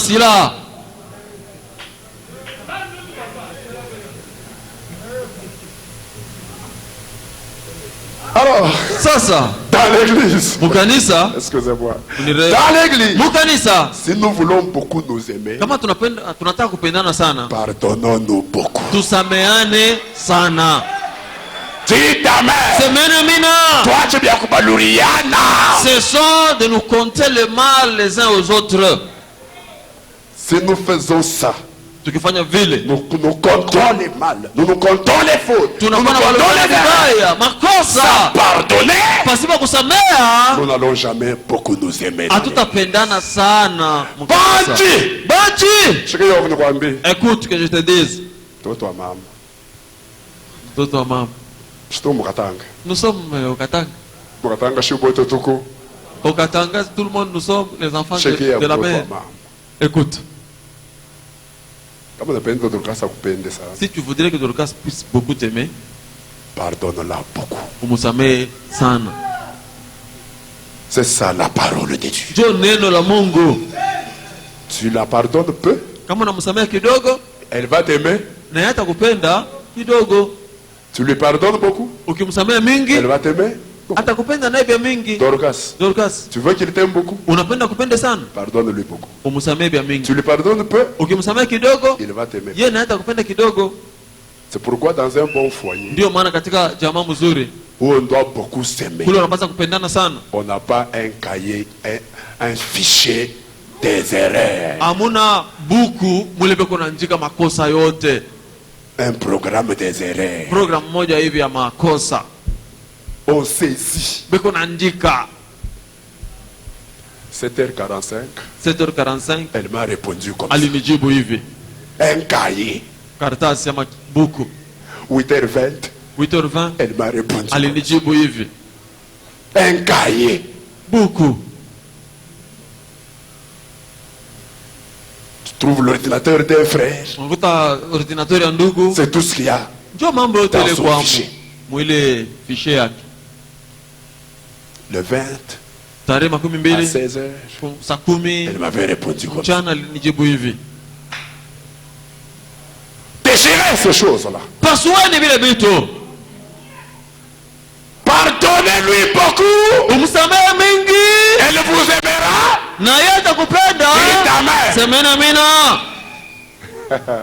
Écoutez, je vais terminer. Oh là là là là. Ah là là là là là là. Écoutez, je suis dans Luc 24. Verset 47. Je vous lis la parole de Dieu. Vous les frères, les sœurs mariées,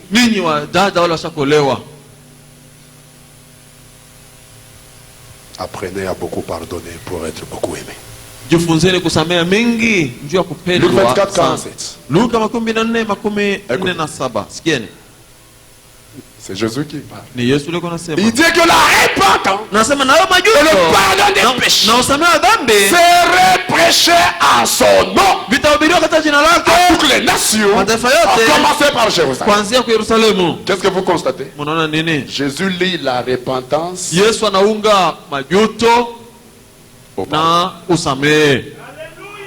Acte 5, 31.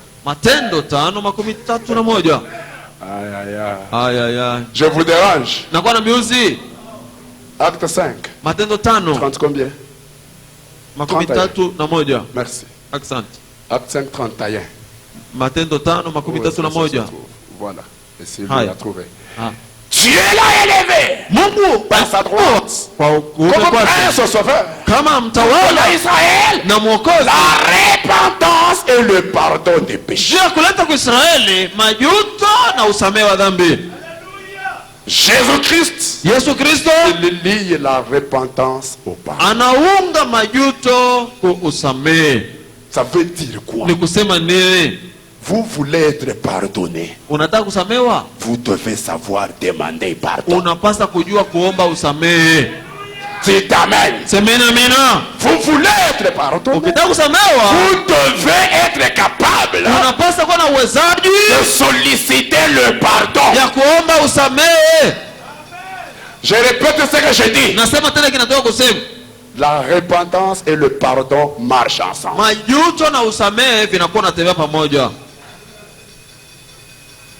C'est pourquoi il ne faut pas une vie de l'indifférence dans l'église. Une vie de l'indifférence dans le foyer. Toi, tu sais ce que tu as fait. Mais tu es indifférent. Tu n'as pas le temps de solliciter le pardon. Je sais qu'il y a des femmes, des hommes qui ne se répandent jamais, qui ne sollicitent jamais le pardon. Il fait le mal, jette là-bas, continue comme si de rien n'était, indifférent, insouciant, insensible. Oh, Luc 17, verset 3. Écoutez ce que le Seigneur Jésus dit.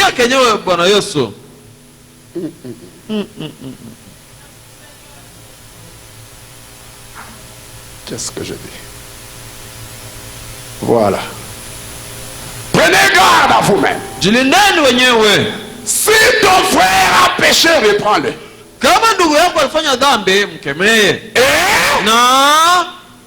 Lisez. S'il ne se répand, pardonne-lui. S'il fait quoi? Si se répand, pardonnez-lui. S'il se répand, pardonnez-lui. Mais s'il ne se répand pas, écoutez, même s'il ne se répand pas, vous pardonnez, c'est le charbon brûlant. Mais s'il se répand, votre pardon lui donne la miséricorde.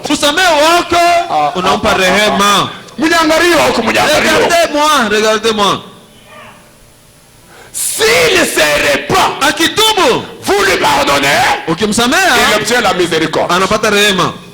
Mais s'il ne se répand pas, vous lui pardonnez, ça devient des charbons brûlants.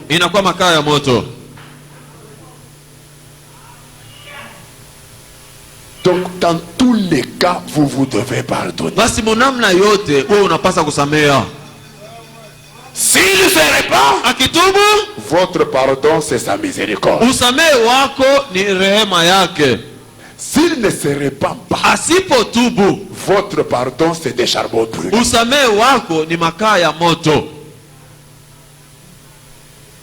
Faut savoir solliciter le pardon. Dites amen. Boucher fou. Être chef, ce n'est pas refuser de solliciter le pardon. Laissez-moi parler. Vous les Kassaïens. Puisque les Kassaïens sont encore ici. Ils sont là. Des gens sans Saint-Esprit. Parce que quand vous obtenez le Saint-Esprit, vous n'êtes plus Kassaïen. Vous êtes un chrétien. Mais je sais de vous les chrétiens. Je ne dis pas moi Christ. Je dis vous les Kassaïens.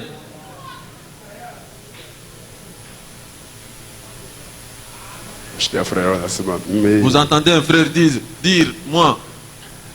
Le message c'est vrai. Mais Jésus, il était de Nazareth. William Branham, il est du Kentucky. Moi. Pourquoi me l'omba 100%? C'est à toi que je parle. Parce que tu n'es pas encore chrétien. Le jour où tu seras chrétien, tu ne seras plus des Bakwa Moulumba 100%. Dites amen.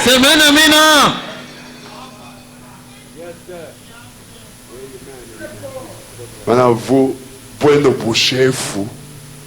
Vous, quand vous êtes chef, vous exagérez. Vous exagérez. Écoutez mes frères. Billy Paul, il commet une erreur. Puis il tombe malade. Et il est hospitalisé. Frère Branham, son propre père. Il le regarde, ça va. Billy Paul le regarde. Il donne toutes les plaintes qu'il sentait là-bas. Et puis son père dit ok. Il se retourne. Il commence à parler. Billy Paul dit, mais papa, tu n'as pas prié. Papa, aombe. Il se retourne et dit, Billy, anageuka anasema Billy, c'est toi qui as péché. Wewe ndio ulifanya dhambi. C'est toi qui dois te repentir. Wewe ndio unapaswa kutubu. Il se retourne. Anageuka. Il part. Anaenda.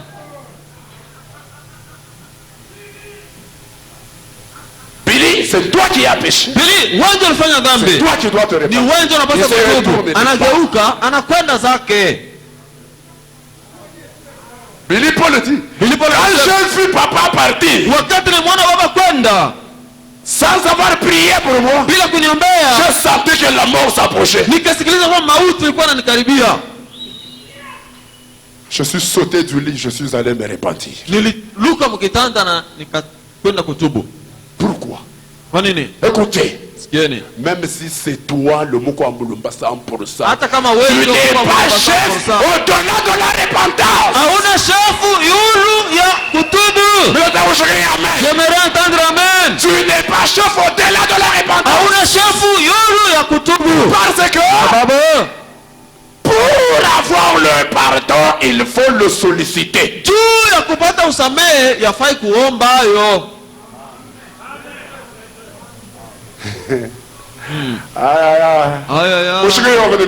Écoutez que je vous dise quelque chose. Écoutez mes frères, je suis en train de conclure.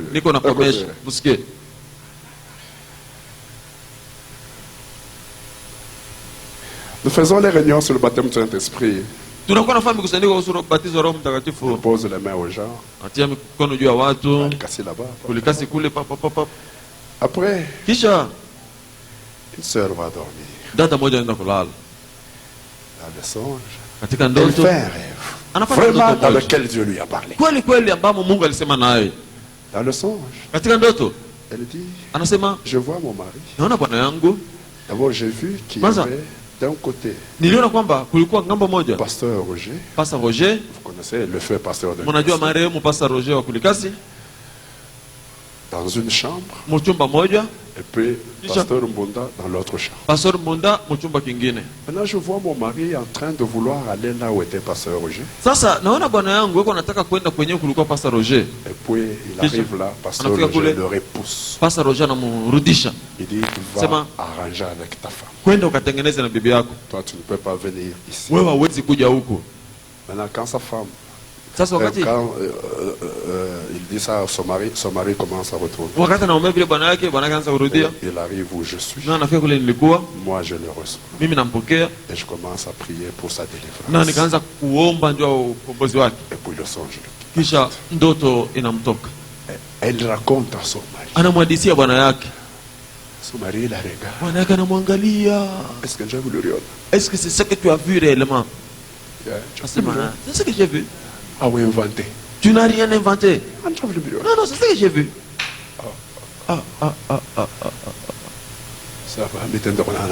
Ça va, j'irai voir le pasteur. Il vient me voir. C'est lui qui me raconte le songe. Après l'imposition de main, c'est que ma femme a vu comme songe. Il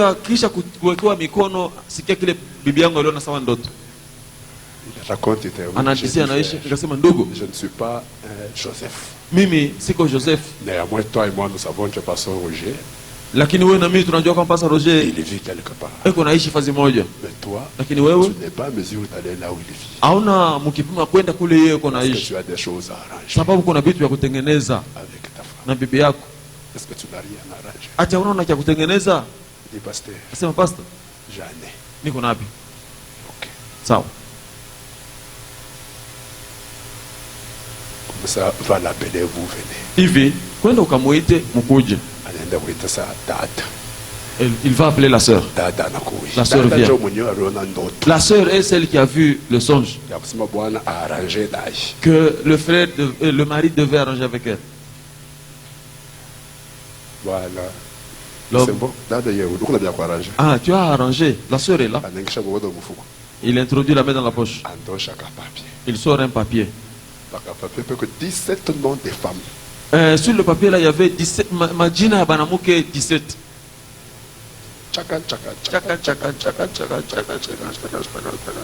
Jamais arrangé.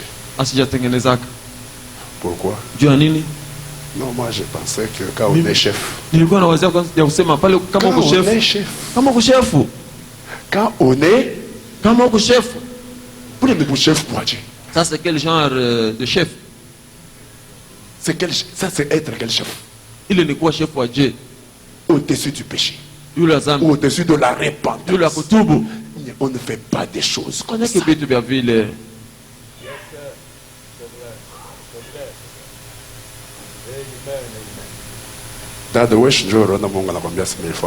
Sœur, c'est toi qui as vu que Dieu t'a montré qu'il faudrait que nous arrangions. Il faut il faudrait que tu pardonnes d'abord les 17 ici. Et puis vous commenciez 1. C'est à toi que Dieu a dit. Alors tu dois obéir à Dieu. C'est quoi ça? Quand vous êtes un enfant de Dieu, tu vas sauter le péché ici, tu le sautes. Mais tu ne vas pas toujours sauter le péché. Tu devras te repentir pour être pardonné. Tu devras te repentir pour être pardonné. On est chef, pas au-delà de la repentance.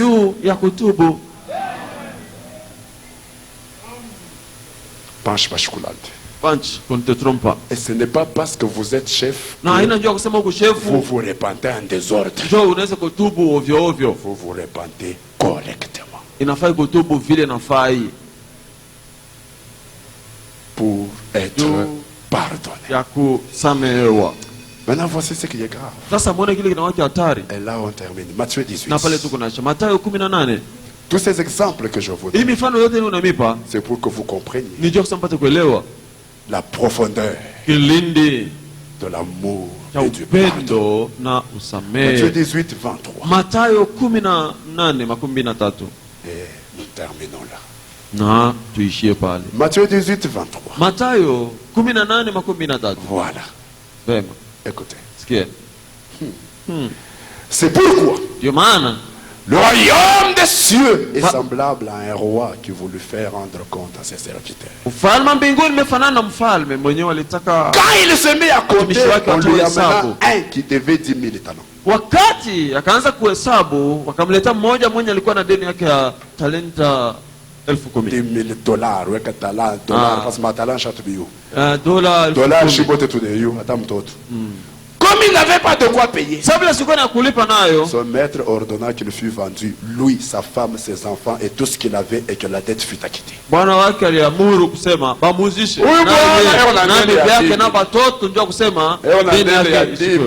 Il avait une dette de 10 000 dollars. Il ne savait pas payer. Et la femme et les enfants pour qu'ils paient la dette. Le serviteur se jeta à terre, se prosterna devant lui et dit: Seigneur, aie patience envers moi et je te payerai tout. Qu'est-ce qu'il fait? Il sollicite le pardon. Il fait quoi? Sollicite le pardon. Et qu'est-ce que Jésus a dit? Si ton frère se répand,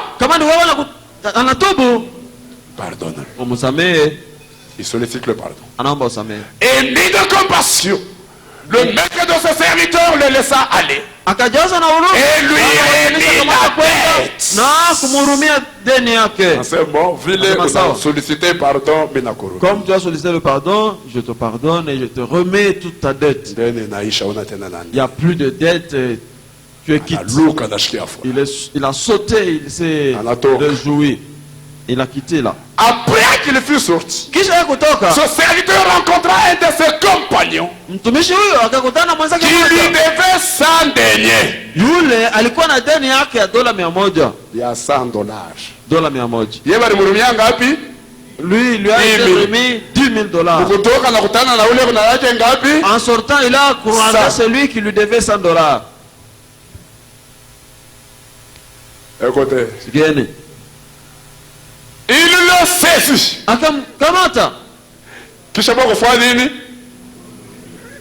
Après qu'il soit pardonné, il rencontre. Il le saisit. Akamshika shingoni. Et l'étranglait. Na akamvinya En shingoni. disant, paye ce que tu me dois. Akasema, lipa deni loko nayo. Quand il fait ça, wakati anafanya vile, lui il a le pardon dans sa poche. Yeye kuna usamehe mfukoni mwake. Pour combien? Ya ngapi? Pour 10 000. 10,000. Maintenant il est en train